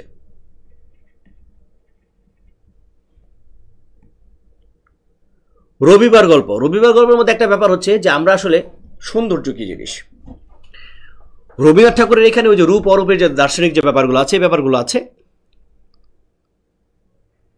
শেষ কাহিনী নাই। শেষ কাহিনী আমার নষ্ট রেটে শেষ কাহিনী আসলে কোনো সমাধান নাই। শেষ কাহিনীটা আসলে খুব বেশি মানে মিলের ব্যাপারটা দেখার নাই। মানে এই ধরনের গল্পগুলোর মধ্যে আসলে খুব বেশি মিল দেখানোর সুযোগ থাকে না। মানে হুট করে সে আবারও ফিরে এসে ভুলে গেছে, এরকম, হ্যাঁ আমার ভুল হয়ে গেছে, আমি ওই অমলকে মন দেওয়া ঠিক হয় নাই, কিংবা এরকম আমি ঠিক হয়ে গেছি, এরকম যদি হয় তাহলে এটা হবে আসলে সিনেমাটিক। তো গল্প কিন্তু সিনেমাটিক না, গল্প তো সিনেমা না, তাই না? ওকে, মনে রাখবেন যখনই জোর করে একটা মিল দেওয়া হয় এটা সিনেমাটিক হয়ে যায়। জোর করে মিল হয় হচ্ছে সিনেমাতে। উপন্যাসে কিংবা গল্পতে জোর করে মিল দিলে সেটা আর উপন্যাস কিংবা গল্প হয়ে ওঠে না। তো রবিবারে যে এখানে দার্শনিক যে ব্যাপার আছে বিভা এবং হচ্ছে অভিক, তো বিভার তার যে চারিত্রিক সৌন্দর্য, তার যে মানসিক যে সৌন্দর্য, মনে রাখতে হবে রবীন্দ্রনাথ ঠাকুর সবসময় রূপ এবং অরূপের একটা দ্বন্দ্ব দেখিয়েছেন। দ্বন্দ্বটা হচ্ছে যে অরূপ আর কি সৌন্দর্য, দেহগত যে সৌন্দর্য, তার চেয়ে ইম্পর্টেন্ট হচ্ছে মানসিক সৌন্দর্য। আপনারা যদি রাজা গল্প দেখেন, আমরা রাজা গল্প যখন পড়াবো, মানে কি বল, রাজা গল্প না তো, রাজা হচ্ছে নাটক। তো রাজা নাটক যখন আমরা পড়াবো তখন রাজা নাটকের কাহিনীটা বলবো না। তো সেই রাজা নাটকের মধ্যে আমরা দেখেছি যে রবীন্দ্রনাথ ঠাকুর অরূপ মানে হচ্ছে রূপ, অরূপ মানে হচ্ছে গুণ। অরূপ মানে কি? অরূপ মানে হচ্ছে গুণ, আর হচ্ছে রূপ মানে তো রূপী। তাহলে এইখানে অরূপ এবং রূপের ব্যাপারটা কিন্তু আছে। বিভা যে চরিত্রটা, তাহলে বিভা এবং অভিক যে চরিত্রটা আছে, অর্থাৎ বিভার চরিত্রের যে ব্যক্তিত্ব, এই ব্যক্তিত্বটা হচ্ছে আসল সৌন্দর্য, এটা তিনি দেখিয়েছেন। পোস্টমাস্টার গল্পের মধ্যে দেখা যাচ্ছে এটার মধ্যে কাহিনীটা কম। পোস্টমাস্টার গল্পের কাহিনীটা আপনারা জানেন বাংলা সাহিত্যের সবচেয়ে জনপ্রিয় গল্পের একটা হচ্ছে, গুরুত্বপূর্ণ গল্প, কিংবা রবীন্দ্রনাথ ঠাকুরের যে 5টা গল্পের কথা বলি তার মধ্যে পোস্টমাস্টার গল্প বলতে হবে। তো পোস্টমাস্টার গল্পটা একেবারে বাস্তবসম্মত। ওলাপুর গ্রামটা একটু দেখবেন, তো ওলাপুর গ্রামে নতুন এক পোস্টমাস্টার আসে, পোস্টমাস্টার কোনো নাম নেই। তো সেই গ্রামে যখন আসে, কলকাতা থেকে আসে, শহর থেকে আসে, তো সেই গ্রামে সে খুব কষ্টের সাথে রান্নাবান্না করে খায়। তখন সেই পোস্টমাস্টারটাকে হেল্প করার জন্য মানে একজন এতিম একটা মেয়ে, যার নাম হচ্ছে রতন নাম শুনে মনে হচ্ছে এটা মনে হয় ছেলে, কিন্তু রতন কিন্তু ছেলে না, রতন হচ্ছে কি মেয়ে। তো সেই রতন এই কাজকর্মগুলো একটু করে দেয়। তখন এই পোস্টমাস্টার খুব অসুস্থ হয়ে যায়।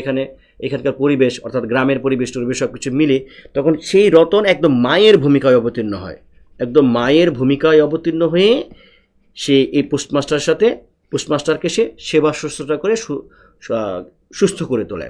এবং সে অর্থাৎ রতন তাকে যেন নিয়ে যাওয়া হয়, কলকাতাতে নিয়ে যাওয়া হয়, শহরে নিয়ে যাওয়া হয়। সে তখন বলে যে বাবু আমাকে নিয়ে যাবেন, এরকম বলে, দাদাবাবু আমাকে তোমাদের বাড়িতে নিয়ে যাবে।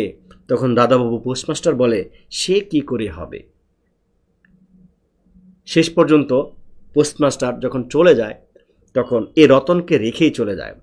ঠিক আছে, তো এখানে মোটামুটি কিন্তু গল্পের সমস্ত কিছু দেয়া আছে, আপনারা জাস্টকালীন পড়বেন। মূল ব্যাপারটা আমি একটু বলে দিচ্ছি। তো কি করে চলে যায়, এবং চলে যাওয়ার পরে খুব দার্শনিক একটা সংলাপ দেয়, যে সংলাপ আপনাদের জন্য ভেরি ভেরি ইম্পর্টেন্ট। সে বলে, জীবনে এমন কত বিচ্ছেদ, কত মৃত্যু আছে, ফিরিয়া ফল কি, পৃথিবীতে কে কাহার। এই যে পৃথিবীতে ফিরিয়া বলে, পৃথিবীতে কে কাহার মানে এই পৃথিবীতে কে কার। সে রতনকে রেখে যখন চলে যায় তখন তার মনে হয় যে আমি ফিরে গিয়ে রতনকে নিয়ে আসি, আবারও গিয়ে ওই যে ওলাপুর গ্রাম আছে সেখানে গ্রামে থাকি, রতনের কাছাকাছি থাকি। এরকম ইতিম একটা মেয়ে তাকে এত পছন্দ করে, কিন্তু পরক্ষণে তার যুক্তি জেগে ওঠে সে পোস্টমাস্টারের, এবং বলে জীবনে এমন কত বিচ্ছেদ কত মৃত্যু আছে, ফিরিয়া ফল কি, পৃথিবীতে কে কাহার। তাহলে এই লাইনটা দিয়ে পরীক্ষা আসবে যে পৃথিবীতে কে কাহার, এটা কোন গল্পের লাইন। এটা খুবই বিখ্যাত একটা লাইন, পৃথিবীতে কে কাহার, মুখস্থ করতে হবে, তাই না? ওকে, শাস্তি গল্প একেবারে প্রান্তিক একটা গল্প। দুই ভাই সীতারাম এবং হচ্ছে দুঃখীরাম, তাদের দুই ভাইয়ের দুই বউ, এরা সারাক্ষণ ঝগড়াঝাটি করে।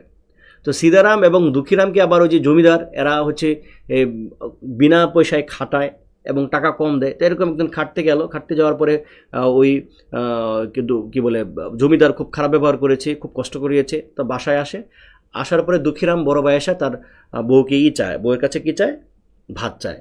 তো এরা আবার দুই যা ঝগড়া করে বসে আছে।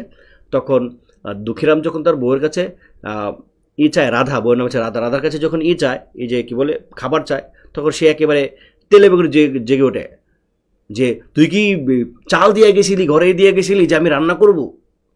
তখন এর হাতে থেকে দুঃখীরামের হাতে থেকে সে এক দিয়ে কূপ দিয়ে মেরে ফেলে।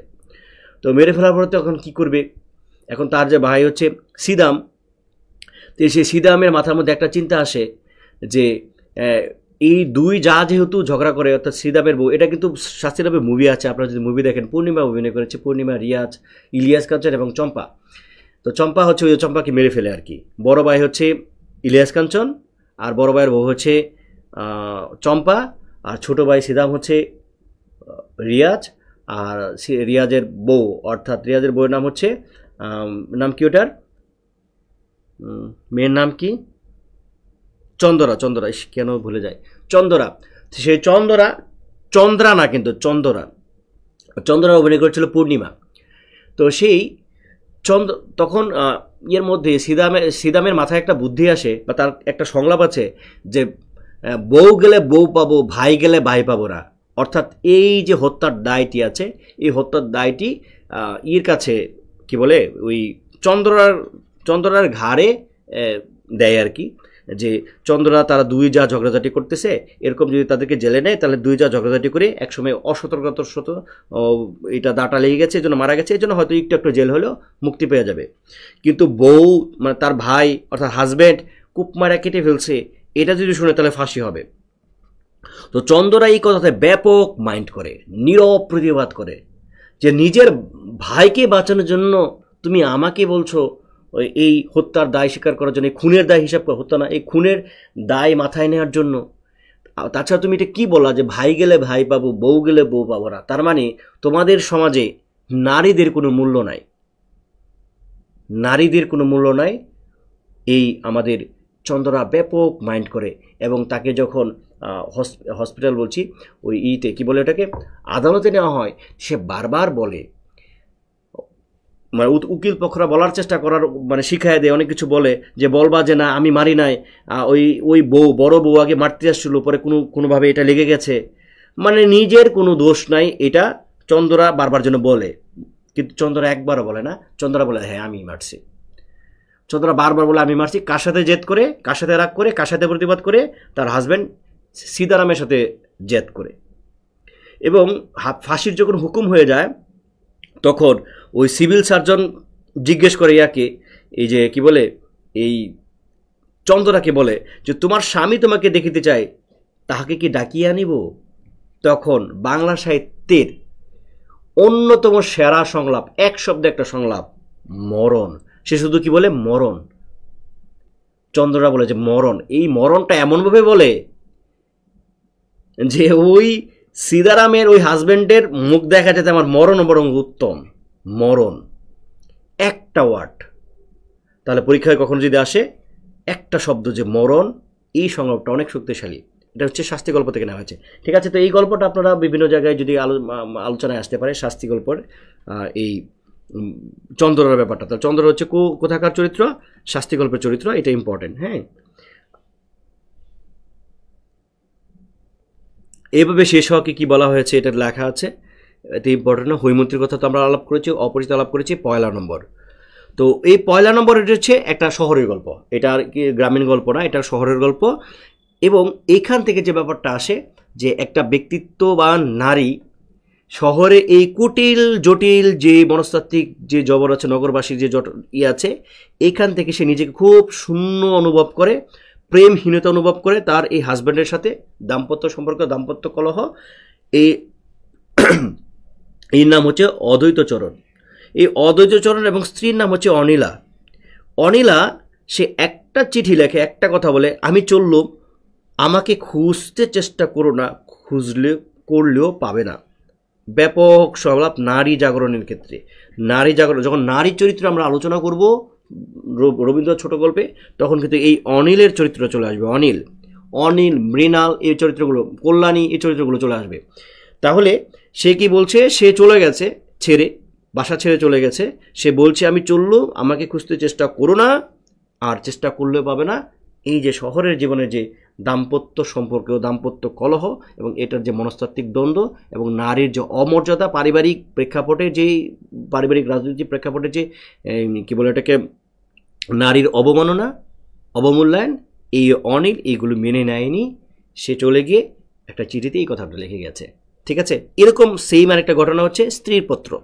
এরকম একজন স্ত্রীর নাম হচ্ছে মৃণাল, এই স্ত্রীর নাম হচ্ছে মৃণাল। এই মৃণালও কিন্তু, এই মৃণাল ওই যে পারিবারিক যে আবহাওয়া, পারিবারিক আবহাওয়া তাকে অনেক বেশি করা হয়, কি বলে, এই নির্যাতিত করা হয়, কারণ তার বাচ্চা হয় না। ওই বাচ্চা না হওয়ার ব্যাপারটাকে এখানে দেখানো হয়েছে, এবং তার একটা বাচ্চা হয়েছিল, সেটা সন্ধ্যা তারার মতো একদম ঝরে পড়েছে। এখানে লাইনটা দেওয়া আছে যে মা হওয়ার দুঃখটা তিনি পেয়েছেন, কিন্তু মা হওয়ার মুক্তিটুকু তিনি পাননি। যেহেতু এই মৃণালের বাচ্চা হচ্ছে না, তার একটা বাচ্চা হয়েছিল, হয়ে মারা গিয়েছিল, তাহলে মা হওয়ার যে কষ্টটা, বেদনাটা, এটা তিনি পেয়েছেন।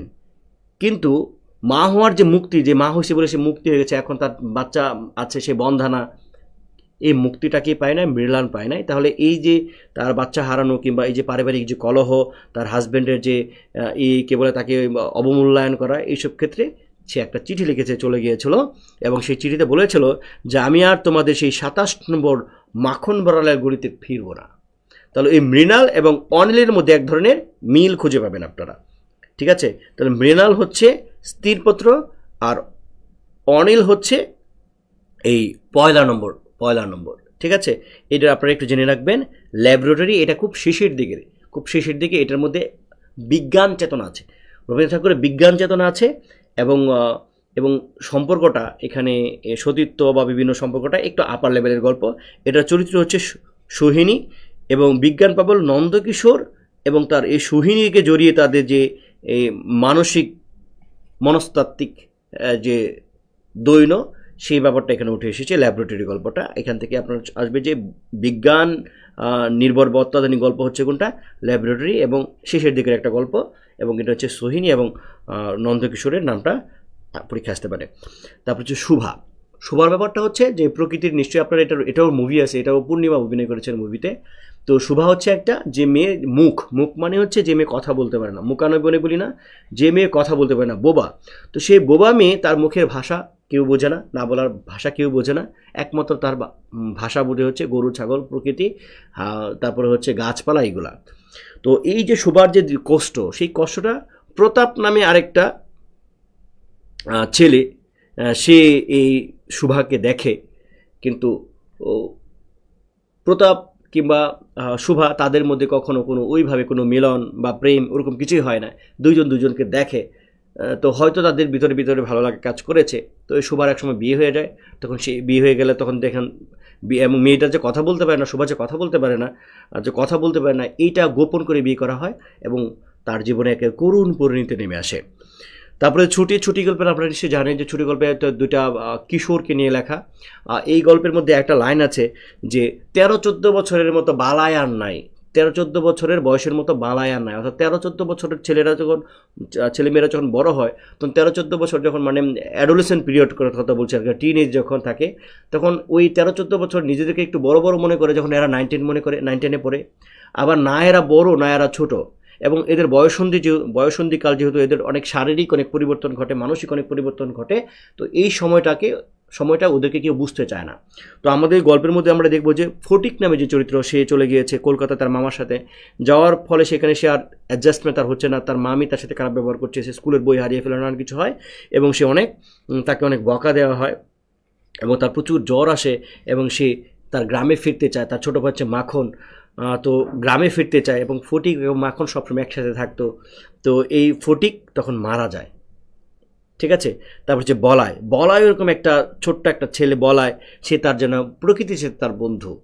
তারপর হচ্ছে অতিথি গল্পটা খুব গুরুত্বপূর্ণ। অতিথি গল্পের যে চরিত্র তার নাম হচ্ছে তারাপদ, সে এরকম 13-14 বছরের একটা ছেলে, মানে সবগুলো একসাথে রেখেছি আর কি, যে মিল যেগুলো আছে। তো অতিথি গল্পের যে চরিত্র তার নাম হচ্ছে তারাপদ কোনো স্নেহ এবং বন্ধন থেকে মুক্ত হতে চায়। এইটা একটা দার্শনিক ব্যাপার থেকে রবীন্দ্রনাথ ঠাকুর সীমা এবং অসীমের কথা বলেছেন। সীমা মানে একটা সীমার মধ্যে থাকা, অসীম মানে হচ্ছে অসীমে হারিয়ে যাওয়া। তো তারাপদ একজন অসীমের সন্ধানে সে হারিয়ে যায়, যে কোনো স্নেহের বন্ধনে সে আবদ্ধ হতে চায় না। সে একটা জায়গায় সে আশ্রয় নেয়, সেইখানকে চারুশশী নামে একটা মেয়ের সাথে তার ছোট একটা সম্পর্ক হয়, এবং এই তারাপদকে সবাই অনেক পছন্দ করে। একটা সময় যখন চারুশশী তার বিয়ের প্রসঙ্গ আসে, তখন সে আবারও পালায়া যায়। অর্থাৎ এই তারাপদের স্বভাব হচ্ছে সে পালিয়ে যাবে, আজকে এইখানে আশ্রয় নেবে, তারপর এইখানে আশ্রয় নেবে, এখানে আশ্রয় নেবে, সে এক জায়গায় কোথাও থাকে না। তাকে যখনই কেউ স্নেহের বন্ধনে আবদ্ধ করতে চায়, অর্থাৎ সংসারে ঘেরাটেপে আবদ্ধ করতে চায়, তখনই এই তারাপদ পালিয়ে যায়, ঠিক আছে। এবং সে অতিথি হিসেবে যেন এক জায়গায় চলে যাচ্ছে। সে অতিথি গল্পটা আপনারা পড়বেন, এটা আমার খুব প্রিয় গল্প, এবং তারাপদ চরিত্রটা আমার খুব প্রিয়। তারপরে হচ্ছে আমাদের হচ্ছে জীবিত ও মৃত, এটা হচ্ছে কাদম্বিনী নামে একটা চরিত্র আছে। সে মারা যাওয়ার পরে, অর্থাৎ হৃদযন্ত্র যখন বন্ধ হয়ে যায়, তখন তাকে যখন করতে যায়, মানে পোড়াতে যায়, তখন সে তার হৃদকম্পন আবার চলে আসে, এবং সে হেঁটে চলে যায়। এবং হেঁটে যখন চলে যায়, তখন তাকে দেখে সবাই ভয় পায়, বলে যে এই তো মরে গিয়েছিল। এই ছোটো বউ, মানে ওই শারদা শঙ্কর বাবুর মৃত ছোটো ভাইয়ের বউ আর কি, তার নাম হচ্ছে কাদম্বিনী। তো সেই কাদম্বিনী যেখানেই যায় সেখানেই সবাই ভয় পায়, তাকে তাড়িয়ে দেয়, বলে যে এটা আসলে না, মানে কাদম্বিনী না, কাদম্বিনীর ভূত, মানে কাদম্বিনীর আত্মা ভূত হয়ে আসছে। শেষ পর্যন্ত কাদম্বিনী সে সুইসাইড করে, পানিতে পড়ে মারা যায়। তো পানিতে পড়ে যখন মারা যায়, তখন এই সংলাপটা এরকম যে কাদম্বিনী মরিয়া প্রমাণ করলো সে মরে নাই। সে যে মরে নাই এটা সে প্রমাণ করতে পারে না, সে তার বান্ধবীর কাছে আশ্রয় নেয়, তারপরও সে সেখান থেকে চলে আসতে হয়। অর্থাৎ সে যেখানেই যায় সেখানে ওইভাবে সে কারো কাছে আশ্রয় পায় না, সবাই ভাবে সে একটা অলক্ষণে, সে একটা ভূত এরকম মনে করে, এবং সবাই তাকে দূর করে তাড়িয়ে দেয়। এবং শেষ পর্যন্ত সে যখন মারা যায়, তখন এই সংলাপটা আছে যে কাদম্বিনী মরিয়া প্রমাণ করিলেও সে মরে নাই। এই সংলাপটা ভেরি ইম্পর্টেন্ট, আপনারা অবশ্যই মনে রাখবেন। এটা হচ্ছে জীবিত এবং মৃত গল্প থেকে নেওয়া হয়েছে, কাদম্বিনীর কথা বলা হয়েছে।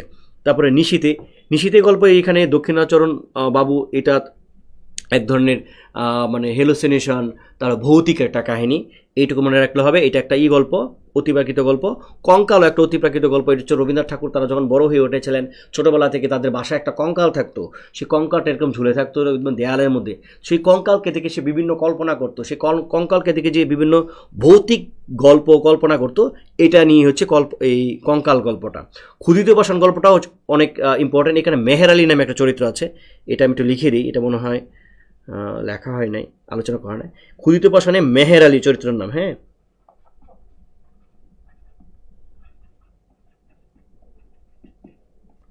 মেহের আলী একটা চরিত্র আছে। ক্ষুদিত পাষাণ মানে হচ্ছে অনেক অনেক অনেক অনেক অনেক দিনের মানে যে আত্মারা এখানে ঘুরে বেড়াচ্ছে, মানে এটা একটা ভৌতিক ব্যাপার, ভৌতিক একটা গল্প। ক্ষুদিত পাষাণ মানে যে পাষাণ ক্ষুধার্ত বা অনেক দিন ধরে এখানে বন্দি আছে, এরকম একটা ব্যাপার দেখাচ্ছে। তাহলে এই যে ক্ষুদিত পাষাণ কিংবা নিশীথ এবং কঙ্কাল, এই গল্পগুলোর মধ্যে এরকম অতিপ্রাকৃত ব্যাপার আছে। তারপরে হচ্ছে আমরা দেখি আর কি আছে, আরও কোনো গল্প আলোচনা করার মতো আছে কিনা। আর কোনো গল্প আলোচনা করার মতো নাই। এখানে কিন্তু আমি আরও অনেকগুলো কথা, অনেক কিছু যুক্ত করেছি। এবং লাস্টে আরেকটা কথা দিয়ে আমরা শেষ করবো, যে গীতিধর্মিতা। রবীন্দ্রনাথ ঠাকুরের গল্প নিয়ে আবার অনেকেই অভিযোগ করেছেন, মানে রবীন্দ্রনাথ ঠাকুরের বিরুদ্ধে অভিযোগের শেষ নাই। মানে রবীন্দ্রনাথ ঠাকুরের কপাল খুব খারাপ। ব্যাপারটা হচ্ছে কপাল কেন খারাপ, একজন মানুষ যখন অনেক বিখ্যাত হয়ে যায়, সব দিক দিয়ে যখন একটা মানুষ ভালো থাকে, মানে যখন অলরাউন্ডার হয় কোনো মানুষ, তখন তার আবার বিভিন্ন শত্রুও তৈরি হয়, এবং তার অভিযোগেরও শেষ নাই। রবীন্দ্রনাথ ঠাকুর জীবিত থাকা অবস্থায় তার অভিযোগের শেষ নাই, তার বিরুদ্ধে প্রচুর অভিযোগ, এই অভিযোগ অনেক অভিযোগ।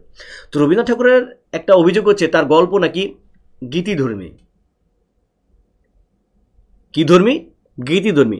গীতি মানে গান, গীতি মানে গীতি কবিতা, মানে যে কবিতাগুলো গান হিসেবে ইউজ করা যায়। যেমন ধনদান্ডব পুষ্পপর্ণা, আমাদের এই বসুন্ধরা, এটা কিন্তু গান এবং কবিতা একসাথে।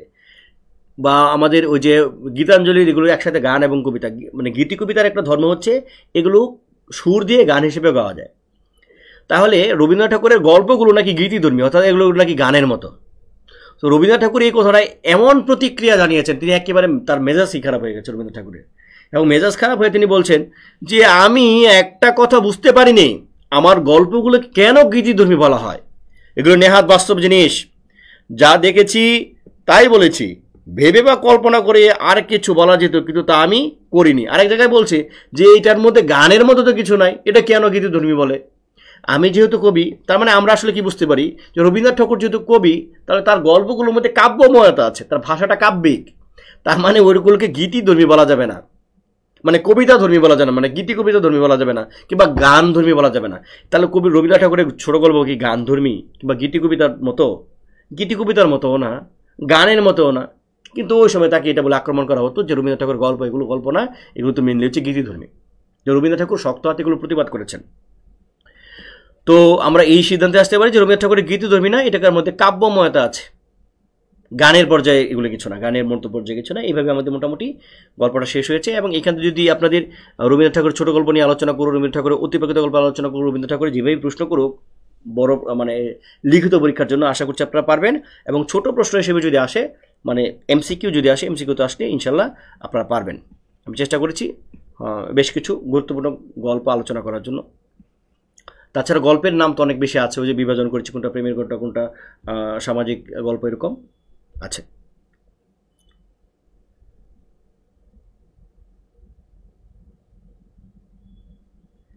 জাবেদ আশরাফ বলছে লাইভ এমসিকিউতে আপনার ক্লাস করেছে অনেক, কেমন আছেন? আমি ভালো আছি, আপনি কেমন আছেন?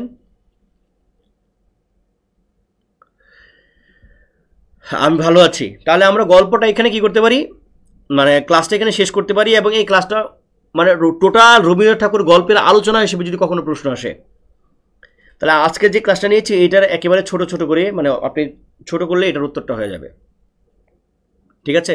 কিংবা কাউকে কোনো অ্যাসাইনমেন্ট দিয়েছে রবীন্দ্রনাথ ঠাকুরের গল্প নিয়ে আলোচনা করুন, বা রবীন্দ্রনাথ ঠাকুরের ছোটো গল্পকে আলোচনা করুন, তাহলে আজকের ক্লাসটি হুবহু আপনারা এখান থেকে উঠিয়ে দিলেই আজকের ক্লাসটি আপনার উত্তরটা হয়ে যাবে, ঠিক আছে? তো আমরা ক্লাস শেষ করার আগে আপনাদের একটু কমেন্ট পড়ি। 1 ঘন্টা 12 মিনিট হয়েছে। রবীন্দ্রনাথ নজরুল আমরা একটু ডিটেলে পড়ছি, তারপর আমরা দেখব, মোটামুটি দেখবেন যে আর অতটা ক্লাসটা হয়তো দীর্ঘ হবে না, কারণ পরবর্তী ক্লাসগুলো হচ্ছে দেখা গেছে 40-50 মিনিটে হয়তো 1 ঘন্টাতে শেষ হয়ে যাবে, কারণ এত দীর্ঘ কিন্তু আমরা আর পড়বো না। হ্যাঁ,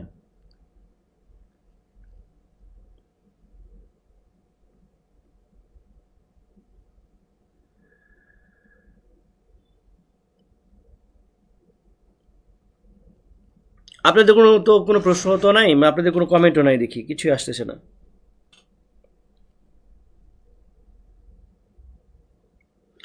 এখান থেকে প্রশ্ন আসছে চরিত্র, কোন গল্পের চরিত্র কোনটা, আর নিচের কোনটা রবীন্দ্রনাথ ঠাকুর গল্প বা কিংবা গল্প নয়, নিচের কোনটা প্রেমের গল্প, নিচের কোনটা হচ্ছে সামাজিক গল্প, নিচের কোনটা অতিপ্রাকৃত গল্প, আর নিচের কোনটা এইভাবে, মানে গল্পের যে বিভাজনটা ছিল না, মানে মেনলি হচ্ছে প্রশ্নটা আসবে হচ্ছে আপনার চরিত্র দিয়ে প্রশ্ন আসবে, চরিত্র দিয়ে প্রশ্ন আসবে, সংলাপ দিয়ে প্রশ্ন আসলে এই যে এরকম, আমি আর মাখন ললে ফিরবো না, মৃণাল কোন গল্পের চরিত্র, এরকম আসবে, অনিল কোন গল্পের চরিত্র, তারপর হচ্ছে 1 নম্বর কিতাবের গল্প, তারপর হচ্ছে মনে করেন এই যে পৃথিবীতে কে কাহার কোন গল্পের কথা, মরণ কোন গল্পের সংলাপ, তারপরে চন্দ্রা কোন গল্পের চরিত্র, তারপর হচ্ছে আসবে হচ্ছে যে আমি চললুম, আমাকে খুঁজতে চেষ্টা করা, খুঁজলেও পাবে না, এটা কে বলেছে, এরকম। তারপরে হচ্ছে দাদা, তারপরে হচ্ছে কি রতন কোন গল্পের চরিত্র, বিভা কোন গল্পের চরিত্র, ওলাপ কোন গ্রামের প্রেক্ষাপটে হচ্ছে না, উলাপুর কোন গল্পের গ্রাম, উলাপুর কোন গল্পের গ্রাম।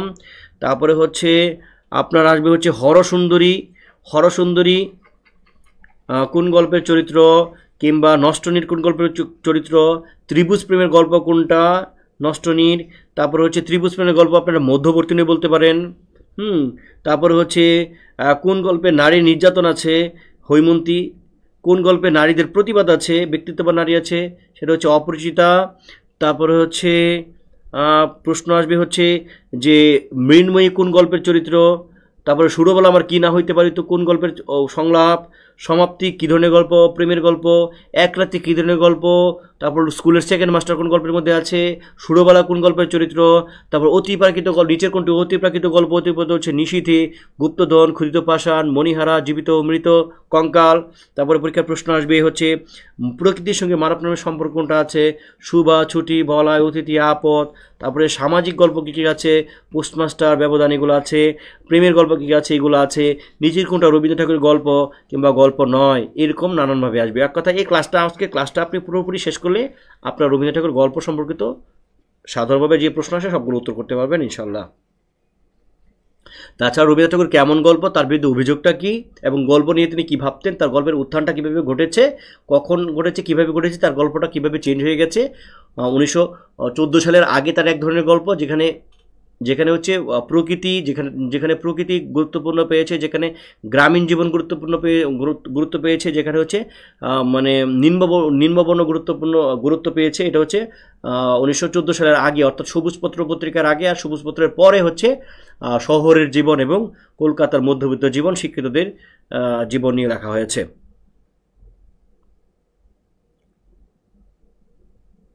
এবং এই কথা আসতে পারে যে গল্পের দুপুরকে বলা হয়েছে কাকে, শাহজাদপুরকে গল্পের দুপুর বলা হয়েছে, এবং তার গল্পের সাথে কোন কোন জায়গা জড়িত, তার গল্পের সাথে জড়িত হচ্ছে শাহজাদপুর প্রতিসর, শিলাইদহ, এগুলো হচ্ছে জড়িত।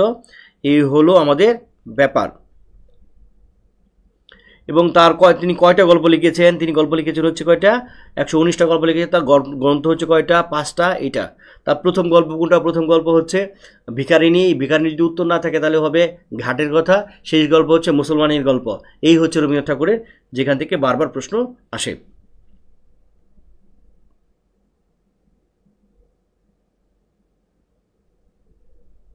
এবং রবীন্দ্রনাথ ঠাকুর কার দ্বারা প্রভাবিত হয়ে তিনি গল্প লেখা শুরু করেছিলেন, আমরা বলবো হচ্ছে গিদা মোপাসা এবং হচ্ছে আন্তম পাভলোভিচ চেখভ। এই যে আমরা পাভেল বলি না, পাভেল শব্দটা কিন্তু এই যে রুশ শব্দ, ওখান থেকে আসছে। রুশ ভাষা থেকে কিন্তু অনেকগুলো নাম কিন্তু আমরা ইউজ করি, এর মধ্যে একটা আছে পাভেল।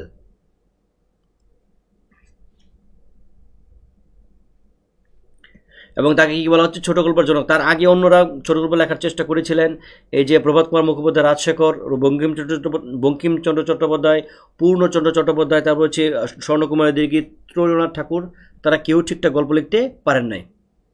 বাংলা সাহিত্যের বইটা অ্যাজ আর্লি অ্যাজ পসিবল আনার চেষ্টা করবো। হ্যাঁ, অ্যাজ আর্লি অ্যাজ পসিবল। প্রতিনিয়ত কাজ চলছে, এবং আমরা চেষ্টা করছি যে বাংলা সাহিত্যের বইয়ের মধ্যে যত বেশি ঘটনা বা কাহিনী দেওয়া যায়, এবং বাজারের বইগুলো থেকে অবশ্যই ভিন্ন হবে। এবং এটা তো রিটেন অর্থাৎ লিখিত এবং এমসিকিউ একসাথে হবে, তো যে কারণে একটা রিটেন প্রশ্নের উত্তর কিভাবে লিখলে আমরা 4-এ 4 পাবো, 5-এ 5 পাবো, বা কাছাকাছি সর্বোচ্চ নম্বর পাবো, ওইটা কিন্তু ওইভাবে লেখা আছে। 1 নম্বর প্রশ্নের উত্তর ওইভাবে দিয়ে, ওইরকম ভূমিকা উপসংহার দিয়ে কিন্তু উত্তর করা আছে। কিছু নিশ্চয়ই আমার এর মধ্যে আপনারা দেখেছেন, স্লাইডের মধ্যে দেখেছেন কিছু প্রশ্নের উত্তর, তাই না? ওইভাবে দিব। কিন্তু আপনার প্রচলিত বই যদি দেখেন, আপনার যে বইটা এখন সবচেয়ে বেশি চলছে বাজারের, সেটা যেহেতু আমরা এটা বলছি, কি বলে, একটা সিক্রেট গ্রুপে আলাপ করছে, বলতেই পারি, ধরেন অগ্রদূত বইটা এখন চলছে হচ্ছে সাহিত্যের জন্য। অগ্রদূত বইয়ের মধ্যে দেখবেন সে লিখিতর যে অংশটা বলা আছে, মানে যে এটার পরিচিত অগ্রদূত আসলে কপি করা হয়েছিল অনেকটা, বা দেখে থেকে জিজ্ঞাসা বই থেকে, সৌমিত্র শিখরের বই থেকে। এই জন্য কিন্তু অগ্রদূত মাঝখানে ছিল, অফ ছিল, মানে মামলা করেছিল, এরকম একটা ঘটনা শুনেছিলাম, অফ ছিল অগ্রদূত বই। তো ওখানের যে প্রশ্নের, অর্থাৎ লিখিত প্রশ্নের যে উত্তরটা দেওয়া আছে, একেবারে গোছালো নাই।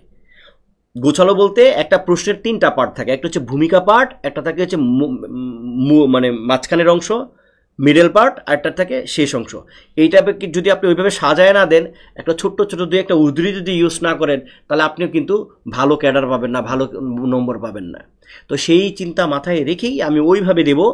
আমার বিশ্বাস, যারা ভালো কিছু করতে চায়, লিখিত এবং এমসিকিউতে ভালো করতে চায়, তারা আমার বইটি সাদরে গ্রহণ করবেন, একেবারে সাদরে গ্রহণ করবেন। আমার পরিশ্রম ইনশাআল্লাহ বৃথা হবে না, এবং আপনাদের জন্য অবশ্যই ভালো কিছু হবে।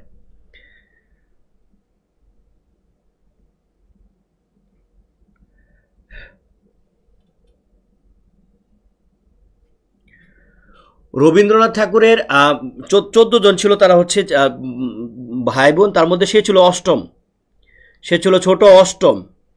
আর বাকিরা, তাহলে সে যদি 8 নম্বর হয়, অষ্টম কত নম্বর পুত্র, এটা প্রথম ক্লাস থেকে আমরা বলি নাই। রবীন্দ্রনাথ ঠাকুর থেকে কি প্রশ্ন আসে, এই ছোট গল্প থেকে বেশি আসে অন্য থেকে? আচ্ছা, রবীন্দ্রনাথের বোন কতজন ছিল, বিসিএস এর প্রশ্নটা খুব বাজে একটা প্রশ্ন।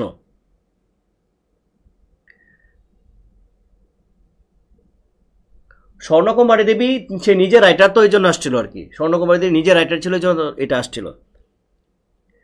আচ্ছা, রবীন্দ্র ঠাকুরের বোন ভাই এগুলোর পরিচয় যদি আপনারা বলেন তাহলে দেওয়া যেতে পারে, কিন্তু আমি এগুলোকে গুরুত্বপূর্ণ মনে করি না, তো এই জন্য পড়ানো হয় না, অপ্রয়োজনীয় মনে করি। কিন্তু রবীন্দ্র ঠাকুরের বোন স্বর্ণকুমারী দেবী এটা ইম্পর্টেন্ট। স্বর্ণকুমারী দেবী নিয়ে আমার বইয়ের মধ্যে আলাদা চ্যাপ্টার আছে।